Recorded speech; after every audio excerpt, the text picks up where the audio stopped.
இப்போ நம்ம என்ன படிக்க போகிறோம்? ஆபிரகாமின் சொந்த குடும்பத்தில் ரெபேக்காள்.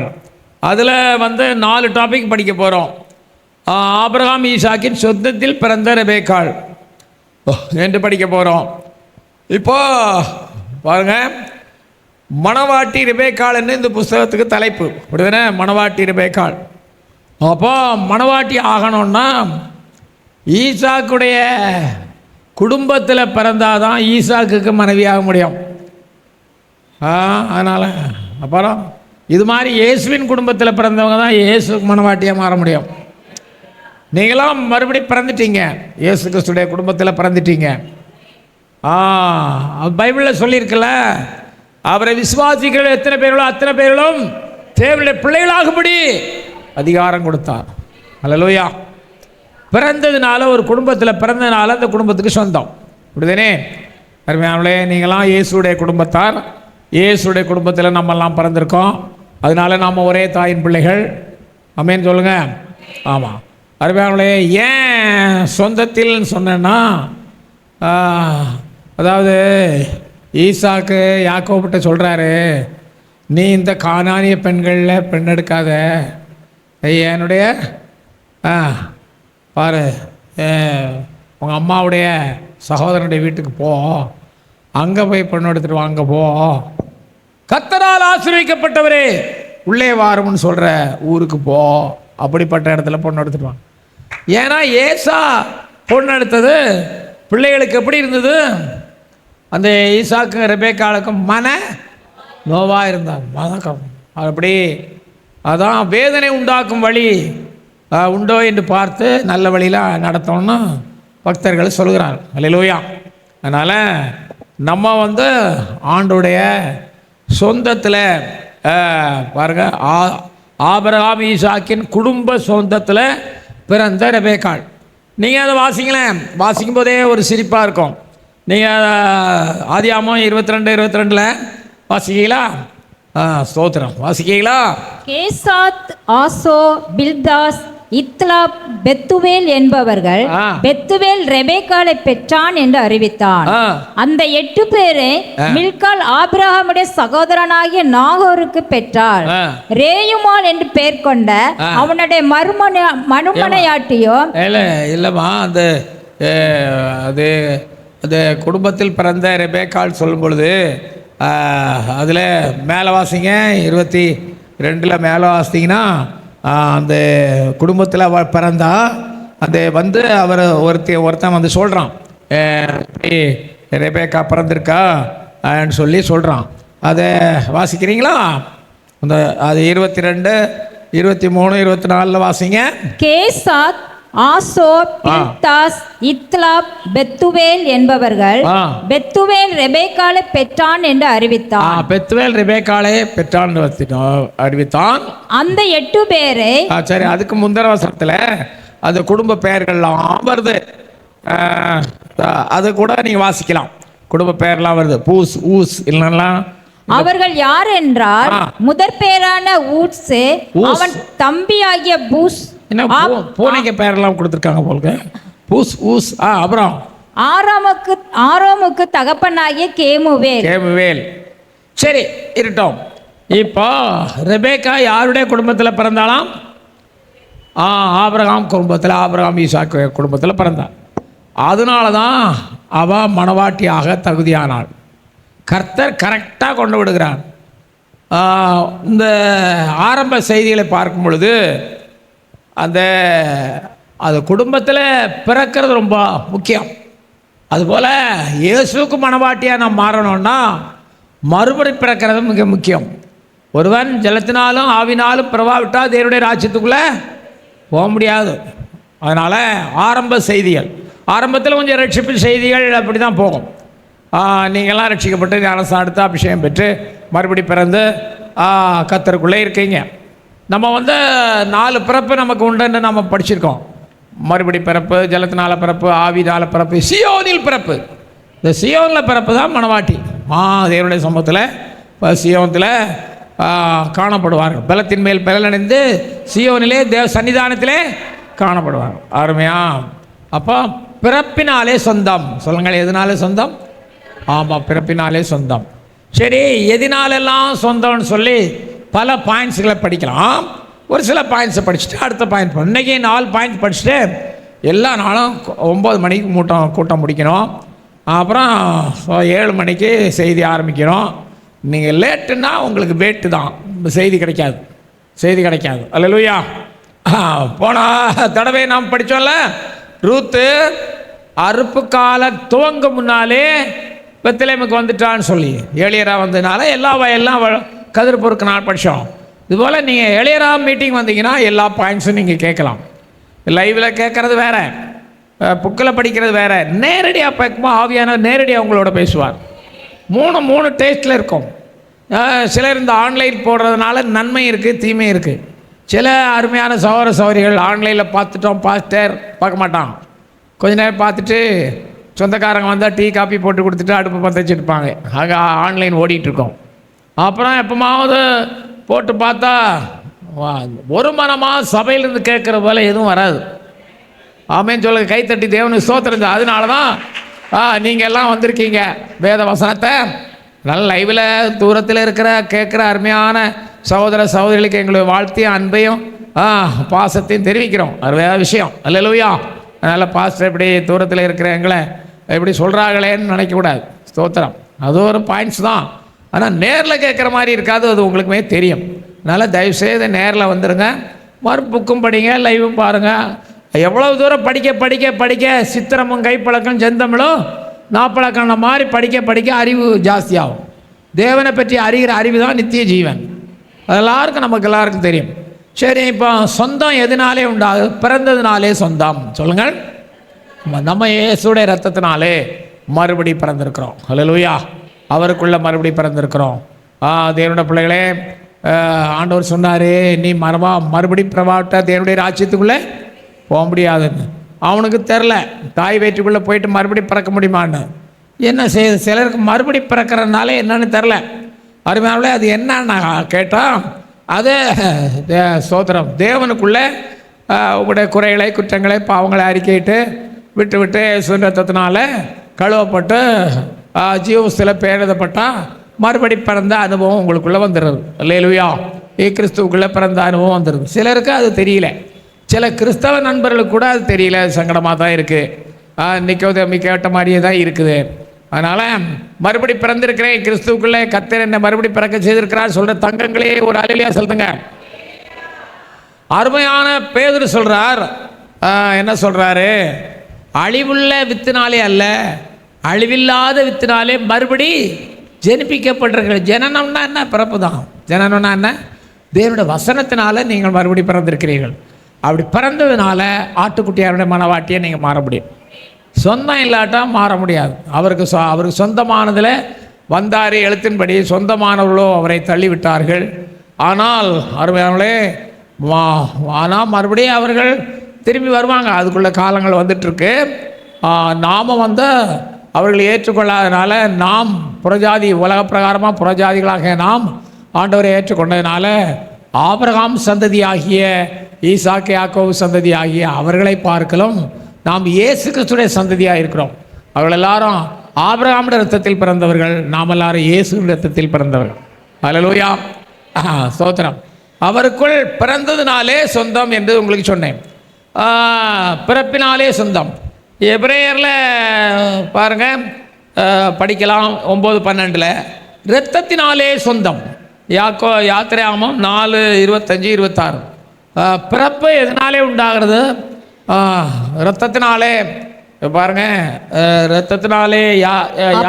சிப்போரால் கற்கான ஒரு கல்லை எடுத்து தன் புத்திரனுடைய நுனித்தோலை அறுத்து அதை அவன் கால்களுக்கு முன்பாக எறிந்து, நீர் எனக்கு இரத்த சம்பந்தமான புருஷன் என்றார். அப்ப இரத்த சம்பந்தத்துல புருஷன் என்ற சொந்தம் இருக்கிறது. இரத்த சம்பந்தத்துல நம்ம எல்லாரும் இயேசு ரத்தத்தினாலே மறுபடி பிறந்ததுனால அவருக்கு சொந்தம்.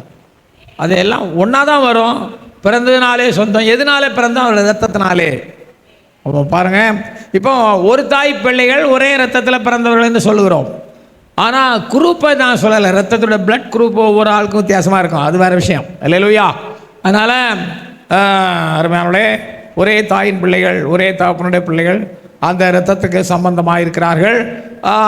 அது அவர்கள் பிறப்பினாலேயும் சொந்தம், அதில் இரத்தத்தினாலேயும் சொந்தம். நாம் மறுபடி பிறந்ததினாலேயும் இயேசுக்கு சொந்தம், இரத்தத்தினால கழுவப்பட்டபடினால் அவருக்கு சொந்தம். அல்லேலூயா.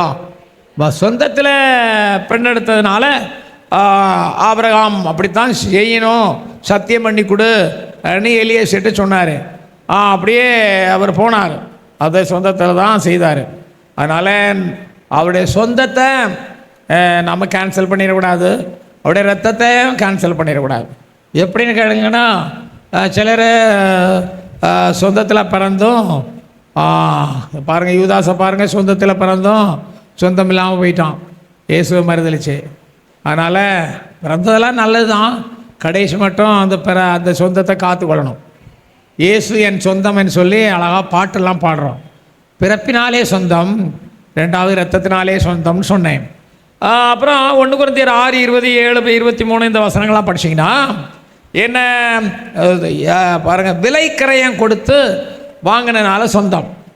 பாருங்கள், பழைய காலத்தில் அடிமைகளை விலைக்கு வாங்குவாங்க, ஆட்களை விற்பாங்க, விற்று அதை வாங்குவாங்க. அடிமைகளை விலைக்கரையம் கொடுத்து வாங்கினால நமக்கு சொந்தம். இந்த பாருங்கள், இந்த பிளாஸ்க் இருக்குது, கடையில் விலை கொடுத்து வாங்கினால இது வாங்கினவங்களுக்கு சொந்தம். அதே மாதிரி ஆண்டோட விலையேறப்பட்ட ரத்தத்தினாலே அவருக்கு என்று வாங்கப்பட்டோம். எல்லாம் ஒரே பாயிண்ட்ஸில் தான் வரும், ஆனால் வித்தியாசமான பாயிண்ட்ஸ். அல்லேலூயா. விலையேறப்பெற்ற, விலை மதிக்க முடியாத ரத்தத்தினாலே விலையேறப்பெற்ற ஆத்மாவை மீட்டார். மீட்பினாலே சொந்தம். சொல்லுங்கள், அது வேற வியூ. விலைக்கரையும் கொடுத்து வாங்கினாலே சொந்தம். ஒருத்தனுக்கு அடிமையாக இருக்கிறான், கடன் கொடுத்ததுனால அவனை இன்னொருவன் வேண்டிய பணத்தை கொடுத்து அவனை மீட்டெடுக்கிறது மீட்பினாலே அவனுக்கு சொந்தம். இதுவும் இயேசு நம்மை மீட்டெடுத்தார். அல்லேலூயா. சாத்தானுடைய கையிலிருந்து நம்மை ஆண்டவர் மீட்டெடுத்தனால் நாம் அவருக்கு சொந்தம். எத்தனை வியூவில் சொல்கிறது உங்களுக்கு புரிகிறதா? எத்தனை பேருக்கு புரியுது? ஒரு அல்லேலூயா சொல்லுங்க. எத்தனை பேர் நெஞ்சில் கை வச்சு சொல்லுங்க, நான் என் இயேசுவுக்கு சொந்தம். இப்படி நான் என் இயேசுவுக்கு. பழைய காலத்தில் ஆசரிப்பு கூடாரம் உங்களுக்கு நடத்தியிருக்கேன்னு நினைக்கிறேன். ஐயா நடத்தினேன் நான்? இல்லையா? நடத்தினேன். சோதரம் தம்பி யாரா வாரியா? ஓடியா. யாத்திராம 21:5 வாசிங்க. ஓடியா போ, மேலே வா சீக்கிரம் ஐயா. மேடைக்கு வந்தவங்கலாம் ஆசீர்வதிக்கப்பட்டு பெரிய பெரிய பாஸ்மாராக இருக்காங்க இன்னைக்கு. சரி, யாத்திராம 21:5 வாசிங்களேன். ஏ தங்கங்களே, அந்த வேலைக்காரன் என் எஜமானையும் என் பெண் ஜாதியையும் என் பிள்ளைகளையும் நேசிக்கிறேன், நான் விடுதலை பெற்று போக மனதில்லை என்று மனப்பூர்வமாய் சொல்வானானால் அவன் எஜமான் அவனை நியாயாதிபதிகளிடத்தில் அழைத்து கொண்டு போய் அவனை கதவின் அருகையாவது கதவு நிலையின் அருகையாவது சேர பண்ணி அங்கே அவன் எஜமான் அவன் காதை கம்பியினால் குத்த கடவன். காதை எதனால குத்துறோம்? கம்பியினால். பாருங்க, இந்த மடல்ல குத்துவாங்க. இந்த பக்கத்துல கம்மல் போடுற இடத்துல குத்தா தூந்து போயிடும், இந்த மடல்ல குத்துவாங்க, அது ஓட்டையா கிடக்கும். அப்பா அப்படி அதில் புரியும்படியாக சொல்கிறேன். 6 வருஷம் சேவிச்சு 6 வருஷம் முடியும் போது தான் விடுதலை பெற்று போகலாம். ஆனால் இல்லை, நான் விடுதலை பெற்று போக சம்மதிக்கலை, என் பெஞ்சாதி பிள்ளைகள் வேணும். இப்போ கல்யாணம் பண்ணி வச்சது எஜமான், அதனால் பெஞ்ச பிள்ளைகளை நான் சொந்தம் பாராட்டணும். நானும் உங்களுக்கு நிரந்தரமான, அதாவது பெர்மனண்ட் ஸ்லேவாக, நிரந்தரமான அடிமையாக இருக்க விரும்புகிறேன். ஆனால் காதில் கம்பியை வச்சு குத்தி, காதில் ஒரு துவாரம், இது குத்தி போய் கதவுல ஒரு குத்து அடையாளம். காதே நீ சாட்சி, இவர் நித்திய அடிமை. கதவே நீ சாட்சி, இவர் நித்திய அடிமை. நியாயாதிபதிகளை நீங்கள் சாட்சி, இவர் நித்திய அடிமை. அல்லேலூயா. இதே போல் நித்திய அடிமைன்னா எஜமானுக்கு சொந்தம். இதே போல் நான் என் ஆண்டவருக்கு அடிமைன்னு சொன்னாங்க ஒரு அம்மா. இயேசுவின் தாய் என்ற சொந்தம். அல்லேலூயா. அப்போ பாருங்கள், இயேசுவின் தாய் என்ற சொந்தம், என்ன சந்தோஷம். அதுபோல் என்னுடைய பிள்ளைகள் அப்போ மீட்டெடுத்ததுனால, அந்த அடிமைத்தனத்திலேருந்து மீட்டெடுத்ததுனால, நான் முழுமையாக என்னை ஒப்பு கொடுக்கறதுனால அந்த எஜமானுக்கு அவர் பெர்மனண்ட்டான சொந்தமாக மாறிவிட்டார். யார்? அடிமையான மனுஷன். அல்லேலூயா. இதே மாதிரி நாம் ஆண்டவருக்கு நிரந்தரமான ஒரு பிரஜையாக, ஆத்மாவாக, பிள்ளைகளாக இருக்கணும். தற்காலிகமாக இல்லை. சிலர் தற்காலிகமாக ஆண்டவரை கூப்பிடுவாங்க, உலகத்துக்காக, உலக ஆசீர்வாதங்களுக்காக அல்ல. நம்ம டபுள் ப்ளஸ்ஸிங், டபுள் ஆசீர்வாதம், பாலும் தேனும் ஓடுகிற கானானை போல டபுள் ஆசீர்வாதம், இம்மையிலும் மறுமையிலும் ஆசீர்வதிக்கப்படுறதுக்கு தான் இயேசுநாதரை ஏற்றுக்கொண்டோம். இம்மைக்காக ஒரு மனுஷன் கிறிஸ்துவை பின்பற்றுவானா எல்லா மனுஷனை விட பரிதாபம், அது உங்களுக்கு தெரியும். அதனால் இப்போ நம்ம பார்க்குறோம், பிறப்பினால் சொந்தம், இரத்தத்தினால சொந்தம், விலைக்கரையத்தினால சொந்தம், மீட்டெடுக்கிறதுனால சொந்தம், தோத்திரம், இன ஜனத்தினால சொந்தம். சொல்லுங்கள், ஜனம். இன ஜனம்னு சொன்னால் என்ன அர்த்தம்னா, உலக பிரகாரமாக இன்றைக்கி பல ஜாதிகள் இருக்குது. ஜாதிகள் வேலை விஷயமாக ஜாதிகளை வச்சுருக்காங்க. அதெல்லாம் ஆவிக்குரிய சபைக்கு அது ஒத்து வராது, அதை செய்யவும் கூடாது. ஆமாம், பாருங்கள், இனம் ஜனம். இனம் சொன்னால் சொந்தம் என்று சொல்கிற விஷயம். அவர் யார்? அவர் என் சித்தப்பா. அவர் யார்? அவர் என் பெரியப்பா. இனத்தினாலே சொந்தம். ஒரு தாயின் பிள்ளையுடைய இரத்தத்தினாலே சொந்தம் வேறு, இனத்தினாலே ஒரு சொந்தம். அவர் யார்? அந்த ஜவுளி கடை போட்டிருக்காரு, அவரா எங்கள் பெரியப்பா. அதாவது ஸ்டீல் கம்பெனி வச்சுருக்காரு, அவரே சித்தப்பா. அப்படியே அவங்களுடைய அப்பனுடைய அம்மாவோட பேசவங்க இனத்தினாலே சொந்தமாக இருக்கிறான். அல்லேலூயா. இதே போல் நாம் ஒவ்வொருவரும் ஒவ்வொரு ஆட்கள் மூலமாக ரட்சிப்புக்குள்ளே வந்தோம். அல்லேலூயா. அதனால் நாம் எல்லாரும் ஒரே இனம்தான். ஆமாம், பாஸ்டர் மூலம் சிலர் ரட்சிக்கப்பட்டாங்க, என் மூலம் சிலர் ரட்சிக்கப்பட்டு ஞானஸ்நானம் எடுத்து அபிஷேகம் பெற்றாங்க. இப்படியே உங்கள் மூலம் ரட்சிக்கப்பட்ட தேவனுடைய பிள்ளைகள் எதனால சொந்தம்? இனத்தினால சொந்தம். நாம் எல்லாரும் ஒரே இனம், ரட்சிக்கப்பட்ட தேவனுடைய பிள்ளைகள், ரட்சண்ய சேனை என்ற இனம். அல்லேலூயா. சரி, ஆண்டவருக்கு ஒரு அல்லேலூயா செலுத்துங்க. ஆமாம், யாத்திரையாகமம் 19:5 ஆண்டவர் சொந்த சம்பத்தாக இருப்பதினாலே சொந்தம்னு சொல்லியிருக்காரு. நீங்கள் எனக்கு சொந்த சம்பத்தாக, சொந்த சம்பத்தா, சம்பத்துனா சொத்து, சொத்துனால நம்ம யார்? ஆண்டவருக்கு சொந்தம். அல்லேலூயா. இப்போ ஒரு வீட்டையோ ஒரு நிலத்தையோ ஒரு நான் ஏற்கனவே சொன்ன ஒரு பொருளையோ நம்ம ஸ்தோத்திரம் வாங்குகிறோம். அது சம்பத்தாக இருக்கிறது. சொத்து நமக்கு சம்பத்தாக இருக்கிறது. சம்பத்துன்னா ஐஸ்வர்யம். நம்ம சம்பத்தாக இருப்பதுனால அவருக்கு சொந்தமாக இருக்கிறோம். நம்ம இப்போ ஒரு வயலை வாங்குகிறோம், ஒரு வீட்டை வாங்குகிறோம். இது யாருடைய வீடு? இன்னாருடைய வீடு, சொத்து. நம்ம நம்முடைய வீட்டை, நம்முடைய உள்ளமாகிய நிலத்தை ஆண்டவர் விலைக்கு வாங்கியிருக்கிறார். அல்லேலூயா. ஆமாம், அதனால் சம்பத்தாக நாம் இருக்கிறோம். நாம் ஆண்டோடைய சம்பத்து. சம்பத்துனா சொத்துன்னு சொன்னனே. வாசிங்க, யாத்திரையாகமம் 19:5. இப்பொழுது நீங்கள் என் வாக்கை உள்ளபடி கேட்டு என் உடன்படிக்கையை கைக்கொள்வீர்களானால் சகல ஜனங்களிலும் நீங்களே எனக்கு சொந்த சம்பத்தாய் இருப்பீர்கள். கை தட்டுங்களேன். யாரெல்லாம் சம்பத்து? வசனத்தை கை கொண்டு அப்படி நடந்தா நீங்க என்னுடைய சொந்த சம்பத்தா இருப்பீர்கள். அல்லேலூயா. இன்னொரு தடவை வசனம் வாசிக்கலாமா? இப்பொழுது நீங்கள் என் வார்த்தையை உள்ளபடி கேட்டு என் உடன்படிக்கையை கைக்கொள்வீர்களானால், கை கொண்டா உடன்படிக்கைனா வசனத்தை கை கொண்டால் சகல ஜனங்களிலும் நீங்களே எனக்கு சொந்த சம்பத்தா இருப்பீர்கள். இஸ்ரவேல் ஜனங்களை பார்த்து அப்படி சொல்கிறார், எனக்கு சொந்த சம்பத்தா இருப்பீர்கள். பூமி எல்லாம் என்னுடையது. அல்லேலூயா. அப்ப நம்ம அவருடைய சொந்த சம்பத்தா இருப்பதற்கு என்ன செய்யணும்?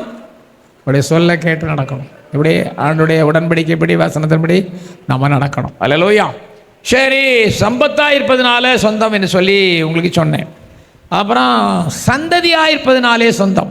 சொல்லுங்கள், சந்ததினா ஒரு தலைமுறை போய் அப்படி பல தலைமுறை. இப்போ நான் என்னுடைய வாழ்க்கையில் 52 வருஷம் ஊழியத்தில் பல தலைமுறைகளை 2-3 தலைமுறைகளை பார்த்தாச்சு. ஊழியத்துக்கு வந்த உடனே பிள்ளைகளை எடுத்து ஆசீர்வதித்தேன். அந்த பிள்ளை வளர்ந்து அது கல்யாணம் ஆகி பிள்ளை பிறந்தா அதையும் ஆசீர்வதிச்சாச்சு, அதையும் ஆசீர்வதிச்சாச்சு, 3 தலைமுறை ஆசீர்வதிச்சாச்சு.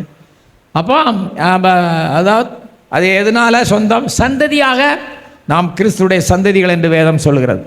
அல்லேலூயா. அதனால நாம் அவருக்கு சொந்தம். 1 பேதுரு 2:9 இருக்கு, யாத்திரையாகமம் 3:7 இருக்கு, யாத்திரையாகமம் 8:23 இருக்கு. சந்ததியாக அவருடைய சந்ததி ஏன்னு சொல்லி நாம் பார்க்குறோம். இது யாருடைய சந்ததி? இன்னாருடைய சந்ததி. அதாவது சந்ததின்னா ஆபிரகாம் மெயின் ஆள். ஆபிரகாம், ஈசாக்கு, யாக்கோபின் சந்ததின்னு சொல்கிறோம். நாம் ஒரு முக்கியமானவர்களாக இருக்கும்போது நம்முடைய சந்ததிகளை பற்றி அழகா மதிப்பாக சொல்கிறாங்க. இயேசு நாம் அவர் எல்லாரை விட முக்கியமானவர், எல்லாரை விட பெரியவர். அவருடைய சந்ததிகளாக நாம் இருக்கிறோம். அல்லேலூயா, அவருடைய சந்ததிகளாக நாம் இருக்கிறோம். அதனால சொந்தம்.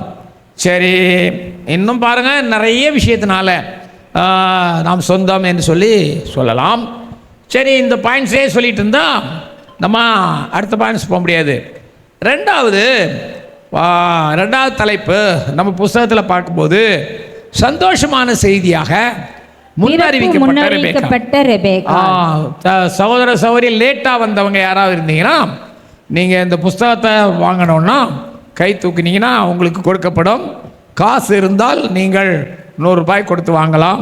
130 ரூபாய்க்குள்ளது 100 ரூபாய் கொடுக்குறோம். காசு இல்லை நாளைக்கு கொடுக்குறோன்னா கடன் வாங்கிட்டு போகலாம். கடன் அன்பை முறிக்கும்னு சொன்னாங்க. சோத்திரம், அன்பையும் முறிக்காது, மம்பையும் முறிக்காது. அல்லேலூயா. இந்த ஒரு கடையில் இன்று கடன் நாளைக்கு இன்று ரொக்கம் நாளைக்கு கடன் போட்டிருந்தாங்க. ஒரு கடையில் கடன் அன்பை முறிக்கும், கொடுக்காவிட்டால் எலும்பை முறிக்கும்னு. அல்லேலூயா. அதெல்லாம் ஒன்றும் நடக்காது. எப்போ படிக்கணும்னு சொல்லி விரும்பினா கை தூக்குனா சகோதர சகோதரிகளும் கையில் வந்து தருவாங்க. அல்லேலூயா சொல்லுங்களேன். ரைட்.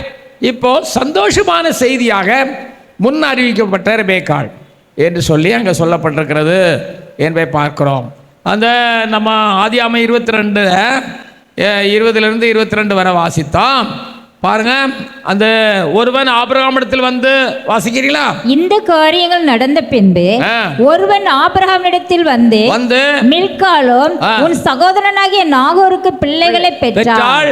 அவர்கள் யார் என்றால், முதற் பேரான ஊஸ், ஏற்கனவே வாசிச்சிட்டோம், ஊஸ் அவன் தம்பியாக பூஸ், ஆராமுக்கு தகப்பனாகிய கேமுவேல் என்பவர்கள் பெத்துவேல் ரெபெக்காளை பெற்றான். இப்படி இந்த ஒரு ஆள் வந்து அறிவிக்கிறார். நம்ம அந்த படத்தில் பாருங்கள், ஒரு ஆள் வந்து ஆபிரகாம் மட்டும் அறிவிக்கிறார். ஆமாம், அருமையானே, ஆபிரகாம் உட்கார்ந்துருக்காரு, ஒரு வலு வந்து ரெபெக்கா பிறந்திருக்கான்னு சொல்லி வந்து அறிவிக்கிறார். இதெல்லாம் அறிவிக்கிறதுக்கு என்ன காரணம்? ஒரு முன்னறிவிப்பு, ஒரு அறிவிக்க காரணம் என்ன? தோத்திரம். வரப்போகிற காலத்தில் ஈசாக்குக்கு இந்த அம்மா தான், இந்த குழந்தை தான் மணவாட்டி ஆக போகுதுன்னு தேவனுடைய நியமனம். அதனால தான் வந்து பிறப்பின் செய்தியை சந்தோஷமாக செய்தியாக அறிவிக்கப்பட்டது. நம்ம கொஞ்ச நாளைக்கு 2 வாரத்துக்கு முன்னால் இயேசுடைய பிறப்பு நாம் அறிந்தோம். அவருடைய பிறப்பு ஏன் நமக்கு அறிவிக்கப்பட்ட? அவர் நம்முடைய மணவாளன். கை தட்டலாம்ல. அல்லேலூயா. இவருடைய ரெபெக்காவுடைய பிறப்பு ஏன் அறிவிக்கப்பட்டு அவள் ஈசாக்கு மணவாட்டி ஆக போகிறா? அது அவங்களுக்கெல்லாம் தெரியாது. ஆனால் நமக்கு தெரியும், நம்முடைய இயேசு நம்முடைய ஆத்ம மணவாளன், நம்முடைய ஆத்ம நேசர். அதனால் அவருடைய பிறப்பை நாம் நல்லா கொண்டாடணும். நிறைய ஸ்டார் போடணும். சில பரதேசி பண்டாரங்க ஸ்டார்லாம் போடக்கூடாதுன்னு சொல்லுது. எவன் சொன்னான் ஸ்டார் போடக்கூடாதுன்னா? அல்லேலூயா. ஆமாம், இந்த வாட்ஸ்அப்பில் யூடியூப்பில் எல்லாம் சிலர் தேவையில்லாமல் சில இதை அவங்களுக்கு நேரம் போகலன்னு நல்லா நிறைய ஸ்டார் போடணும். ஸ்டார் போடுறதோட எழுதணும், இயேசு ரட்சிக்கிறார், இயேசு சமாதானம் கொடுக்குறார், இயேசு சந்தோஷம் கொடுக்குறார், அப்படி எழுதி போடணும். பிறப்பை அறிவிக்கணும். அல்லேலூயா. பிறப்பை அறிவித்தது அந்த ஆபிரகாமுக்கு சந்தோஷம். பிறப்பை அறிவித்தது சந்தோஷம் வரும். பொம்பளை பிள்ளையோ ஆம்பளை பிள்ளையோ பிறந்த பிள்ளை சந்தோஷம். அல்லேலூயா. ஆமாம், ஆம்பளை பிள்ளை பிறந்தா அம்மாமார் ரொம்ப சந்தோஷப்படுவாங்க. பொம்பளை பிள்ளை பிறந்தாலும் சந்தோஷம்தான், ஆம்பளை பிள்ளை பிறந்தாலும் ஜலதோஷமா சந்தோஷம்தான். ஆனால் ஒரு பாஸ்டருக்கு 2 பொம்பளை பிள்ளை பிறந்தான். முதல்ல ஒரு பொண்ணு பிறந்தது, 2வது ஒரு பொண்ணு பிறந்தது. அவர் பாஸ்டரு நல்லா பிரசங்கம் பண்ணுவார். என்ன 2வது பொம்பளை பிள்ளை படுத்திருக்க? அந்த அம்மா என்ன பண்ணுவாங்க? பிள்ளைகள் கத்தரால் வரும் சுதந்திரம், தேவன் கொடுக்குற பொண்ணு பிறந்தா சிலருக்கு ரொம்ப சங்கடம். ஆண் பிறந்தா வருமானமா, பொன் பிறந்தா செலவாம். என்ன செய்யுது? உலகத்தில் முக்கால்வாசி முக்காலே முண்டானி அம்மாமார் தான் இருக்காங்க. அதுக்கு என்ன பண்ண முடியும்? பரலோகத்தில் ஆண் என்றும் இல்லை பெண் என்றும் இல்லை. தோத்திரம். இன்றைக்கும் உலகத்துலேயும் ஆண் என்றும் இல்லை பெண் என்றும் இல்லை. அம்மாமார்களும் மினிஸ்டராக இருக்காங்க, ஐயாமார்களும் மினிஸ்டராக இருக்காங்க. 50-50. பெண் அடிமைத்தனம் கூடாது. ஆணுக்கு இருக்கிற மாதிரி பெண்ணுக்கும் உரிமை உண்டு. நம்ம கருணாநிதி ஐயா வந்த பிறகுதான் அம்மாவுக்கு சொத்து கொடுத்து செய்தாங்க. கைத்தட்டும் பார்க்கலாம். அப்படி தான் இருக்கணும், ஈக்குவலாக தான் இருக்கணும். அல்லேலூயா. ஆமாம், பெண்ணுன்னா என்ன? காலில் போட்டு நசுக்கிறதுக்கா? உனக்கு என்ன அடிமையா? ஸ்தோத்திரம். ஆணை போல பெண்ணும், பெண்ணை போல ஆணும். ஆண் இல்லாமல் பெண் இல்லை, பெண் இல்லாமல் ஆண் இல்லை. ஆனால் சமமாக இருக்கணும், ஈக்குவல். 50-50. அல்லேலூயா. உன்னை போல பிறனை நேசினா அதே மாதிரி உன்னை போல ஆணை நேசி, உன்னை போல பெண்ணை நேசி. அல்லேலூயா. அதுதான் சமநிலை பிரமாணம் தான். ஆனால் அந்த பிரமாணத்தை சில ஸ்தோத்திர ஆட்கள் மாற்றுறாங்க. அதனால தான் யுத்தம் நடந்துகிட்ருக்கு. அல்லேலூயா. சரி, பிறப்பின் செய்தியாக, சந்தோஷமான செய்தியாக அறிவிக்கப்பட்ட ரெபெக்காள் என்று சொல்லி நம்ம பார்க்குறோம். தேவனுடைய பிள்ளைகளே, நம்ம பிறப்பை பற்றி நாம் ஏராளம் வேதத்தில் படிக்கலாம். ஏற்கனவே சொன்னபடி மறுபடி பிறப்பு, ஜலத்தினால் பிறப்பு, ஆவினால் பிறப்பு, சிவனில் பிறப்புன்னு சொன்னனே. இந்த நீங்கள் அநேகருடைய பிறப்பை குறித்து வேதத்தில் படிக்கும் பொழுது யோவான் 1:14 அந்த யோவானின் பிறப்பு அநேகரை சந்தோஷப்படுத்தியது என்று பார்க்கிறோம். பாருங்கள், ஈசாக்கின் பிறப்பு நகைப்பை உண்டாக்கிட்டுன்னு பார்க்குறோம். ஆதியாகமம் 21:3-6 வரை படிக்கும்போது பாருங்கள். நீங்கள் யோவானின் பிறப்பு யோவான் 1:14 முடியுமா? வாசிங்க. என்னம்மா பண்ணுறீங்க? அந்த வார்த்தைம்மா, அது 14அம்மா. அவன் பிறப்பின் நிமித்தம் அநேகர் சந்தோஷப்படுவார்கள். சில சமயத்தில் இந்த வேறு வார்த்தையாக இருக்கும். ஸ்தோத்திரம். அல்லேலூயா. ஆமாம், தேவனுடைய பிள்ளைகளே, யோவானின் பிறப்பில் அநேகர் சந்தோஷப்பட்டது போல குழந்தைகள் பிறக்கும்போது எல்லாருக்குமே சந்தோஷம்தான். ஒரு குழந்தைகள் பிறக்கும்போது யோவான் மாத்திரமல்ல, மற்ற பிள்ளைகள். சாமுவேல் பிறந்தது அந்த ஆளுக்கும் மற்ற ஜனங்களுக்கும் பெரிய சந்தோஷம்தான். பிறப்பு என்று சொன்னாலே சந்தோஷம்தான், இறப்பு என்று சொன்னால் துக்கம்தான். 1 சாமுவேல் 1:20-28 வரை நம்ம சாமுவேலுடைய பிறப்பை பற்றிய காரியங்கள் எல்லாம் படிக்கிறோம். பொருத்தனை பண்ணி ஜெபம் பண்ண அந்த அம்மாவுக்கு பாருங்கள், சாமுவேல் பிறந்தார், அவர் பெரிய தீர்க்கதரிசியாக மாறினார். இப்படி பிறப்பை பற்றி ஏராளம் நாம் சொல்லலாம். ஆனால் அதே வேளையில் நாம் பாருங்கள், ஆவிக்குரிய காரியத்தில் நாம் பிறந்திருக்கிறோம். பிறப்பினாலே சொந்தம்னு சொன்னனே, இது தனியாக பிறப்பின் செய்தியை சந்தோஷமாக அறிவித்தாங்க. அந்த பிறப்பின் செய்தினால நம்ம எல்லா ஜனத்துக்கும் மிகுந்த சந்தோஷத்தை உண்டாக்குற நற்செய்தின்னு இயேசு கிறிஸ்துவுடைய பிறப்பை பற்றி தேவதூதன் சொன்னார். பாருங்கள், அது எல்லா ஜனத்துக்கும் சந்தோஷம் உண்டாயிட்டு. இதே போல் நாமும் மறுபடி பிறந்துட்டா நம்முடைய குடும்பத்தாருக்கு, தேசத்தாருக்கு, நாட்டாருக்கெல்லாம் சந்தோஷம்தான். ஆமேன்னு சொல்ல மாட்டீங்க. ஒரு குடிகாரன் ரட்சிக்கப்பட்டான், ஆனால் ஒரு வடிகாரன், ஒரு ரவுடி ரட்சிக்கப்பட்டான்னா நாட்டில் அமைதி உண்டாகுதுல்ல. ஒரு ரவுடியால் ஒரு குடும்பத்தால் குடித்து மனைவியை அடித்து தொளிச்சு அவன் ரட்சிக்கப்பட்டான்னா பெரிய சந்தோஷம் உண்டாகுதுல்ல. அல்லேலூயா. அதான் மறுபடி பிறப்பு. 1 யோவான் 3:9 நாம் படிக்கிறோம்ல. என்ன படிக்கிறோம்? தேவனால் பிறந்தவன் எவனும் பாவம் செய்யான் என்று படிக்கிறோம். அதனால் பாவம் செய்யாமல் பரிசுத்தமாக ஜீவித்தா சந்தோஷமாக இருக்குது. அருமையான யோசேப்பை பாருங்கள், பாவம் செய்யக்கூடிய சந்தர்ப்பம் வந்தது, அவன் பாவம் செய்யவில்லை. அவனை பற்றி நான் வாசிக்கும் போது பெரிய சந்தோஷமாக இருக்குல்ல. அல்லேலூயா. தேவனால் பிறந்த எவனும் பாவம் செய்யாமல் இருக்கும், எவ்வளோ சந்தோஷமாக இருக்குது. அன்பானவர்களே, இப்படி தேவனால் பிறந்தவர்கள் எப்படி இருப்பார்கள்?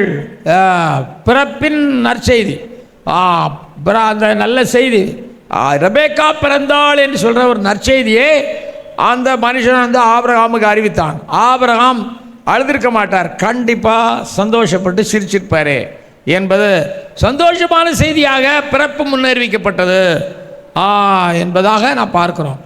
ஆபிரகாமுக்கு அந்த பெண்ணு தான் மருமகான்னு சொல்லி ஆபிரகாமுக்கு தெரியாது, ஆனால் தேவனுக்கு தெரியும். அல்லேலூயா. அதனால் நாம் மறுபடி பிறந்தோம் என்ற செய்தி, கவனிங்க, நாம் மறுபடி பிறந்தோம் என்ற செய்தி அநேகர் கேள்விப்பட்டால் நாம் தான் மணவாட்டி என்று சபையாருக்கும் தெரியும், உங்களுக்கும் தெரியும். மறுபடி பிறவாதவா மறுபடி பிறப்பின் நற்செய்தி ஆபிரகாமுடைய வீட்டில் சொல்லப்பட வேண்டும். இதுபோல் தேவனுடைய வீடாகிய சபையில் நீங்கள் மனம் திரும்புகிற செய்தி சொல்லப்பட வேண்டும், நற்செய்தி அறிவிக்கப்பட வேண்டும். நீங்களும் மற்றவருடைய பிறப்பை சொல்ல வேண்டும், உங்களுடைய பிறப்பை மற்றவர்கள் சொல்ல வேண்டும்.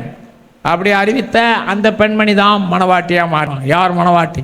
மணவாட்டி ரெபெக்காள்னு சொல்லி தான் படிக்கிறோம். சரி அன்பானவர்களே, இப்படி நிறைய விஷயம். தேவனால் பிறந்தது உலகத்தை ஜெயிக்கிற ஜெயம். நம்ம அதை யோவானில் 4:7 படிக்கிறோம்.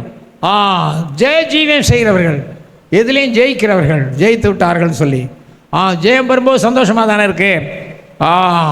பரீட்சையில் ஜெயம் பெற்றுட்டா பாருங்க, அவங்க பிரைஸ் கொடுத்தா அவங்க சந்தோஷப்படுறான். உலகத்தை ஜெயிக்கிற ஜெயம், தேவனை அறிகிற அறிவு, தேவனால் பிறந்தவன் தேவனை அறிகிறான் என்பதாக தேவனால் பிறந்தவர்களுக்கு என்னென்ன காரியங்கள் உண்டு ஒரு 6-7 விஷயம் படிக்கலாம். பாவம் செய்யான், தேவனால் பிறந்தவன் தேவனை விசுவாசிக்கிறான், தேவனால் பிறந்தவன் தேவனுடைய அன்பிலே நிலைத்திருக்கிறான். 1 யோவான் 4:7 தேவனால் பிறந்தவன் நீதி செய்வான், தேவனால் பிறந்தவன் ஸ்தோத்திரம் தன்னை காத்து கொள்கிறான். இப்படியெல்லாம் தேவனால் பிறந்தவர்களுக்கு உள்ளதான காரியங்கள் இருக்கிறது. பிறப்பின் நற்செய்தியே அதாவது முன்னதாக முன்னறிவிக்கப்பட்ட அந்த ரெபேக்காள். அதனால் நம்முடைய பிறப்பை பற்றியும் நம்முடைய ஆவிக்குரிய பிறப்பை பற்றியும் மற்றவர்கள் அறிந்து ஆச்சரியப்பட வேண்டும். இன்றைக்கி அநேக ஜனங்கள் ரவுடிகளான ஜனங்கள், குடிகார ஜனங்கள், கொலகார ஜனங்கள், கொள்ளைக்கார ஜனங்கள் ரட்சிக்கப்பட்ட ஆண்டுடைய பிள்ளைகளாக மாறும்போது அந்த பிறப்பின் நற்செய்தி ஊரில் கேட்கும்போது சந்தோஷம்தான், விசேஷமாக சபையில் கேட்கும்போது சந்தோஷம்தான். அல்லேலூயா. அதாவது ஒரு மனைவி, என் புருஷன் ரட்சிக்கப்பட மாட்டாரா, அவரை எல்லாம் ஸ்மோக் பண்ணுவார், பயங்கரமான ஆள், தீவிர கம்யூனிஸ்ட் ஆள், கடவுள் இல்லைன்னு சொல்கிற ஆள், இப்படியெல்லாம் இருக்கிற நேரத்தில் அந்த வீட்டம்மா அழுது ஜெபம் பண்ணுவான், என் புருஷனை ரட்சியம். கடைசியில் அவர் எல்லா பாவங்களையும் விட்டு ரட்சிக்கப்பட்டு ஆண்டுடைய பிள்ளையாக மாறுவார். எவ்வளோ பெரிய சந்தோஷம். அதுபோல தான் பாருங்கள், உங்கள் குடும்பத்தாரில் இந்த வருஷத்தில் ஒரு ஆரம்பமான ஒரு வாக்கு தத்தம், இதுவரை ரட்சிக்கப்படாத ஆட்கள் உங்கள் வீட்டில் மறுபடி பிறப்பார்கள், அவர் ரட்சிக்கப்படுவார்கள். உங்கள் புருஷன் இந்த வருஷம் சபைக்கு வருவார், உங்கள் மனைவி அடம் பிடிச்சி ஆட்டம் ஆடுற மனைவி, சண்டை போடுறவா இன்றைக்கி இந்த வருஷம் உங்களுடைய சபைக்கு வருவார்கள். உங்கள் பிள்ளைகள் துன்மார்க்கமாய் ஆட்டம் போட்டு அடிப்படி போட்டுட்டு இருக்கிற துன்மார்க்கமான பிள்ளைகள் வருவார்கள். அல்லேலூயா. அப்போ நாம் அதற்காக ப்ரேயர் பண்ணணும், ஜெபம் பண்ணணும். ஒருவருடைய மகன் ரொம்ப அட்டகாசம் பண்ணி கொண்டு பெரிய பிரச்சனை பண்ணி கொண்டிருந்தான். அவர் தகப்பன் நல்ல உபவாசம் பண்ணி ஜெபம் பண்ணார், அவர் ரட்சிக்கப்பட்ட ஆண்டோட பிள்ளையாக இருக்கிறான். அதுபோல் தேவனுடைய பிள்ளைகளே, பிறப்பின் நற்செய்தி எப்படி சந்தோஷமோ அதுபோல் ஆவிக்குரிய பிறப்பினால சந்தோஷம் உண்டாகுது.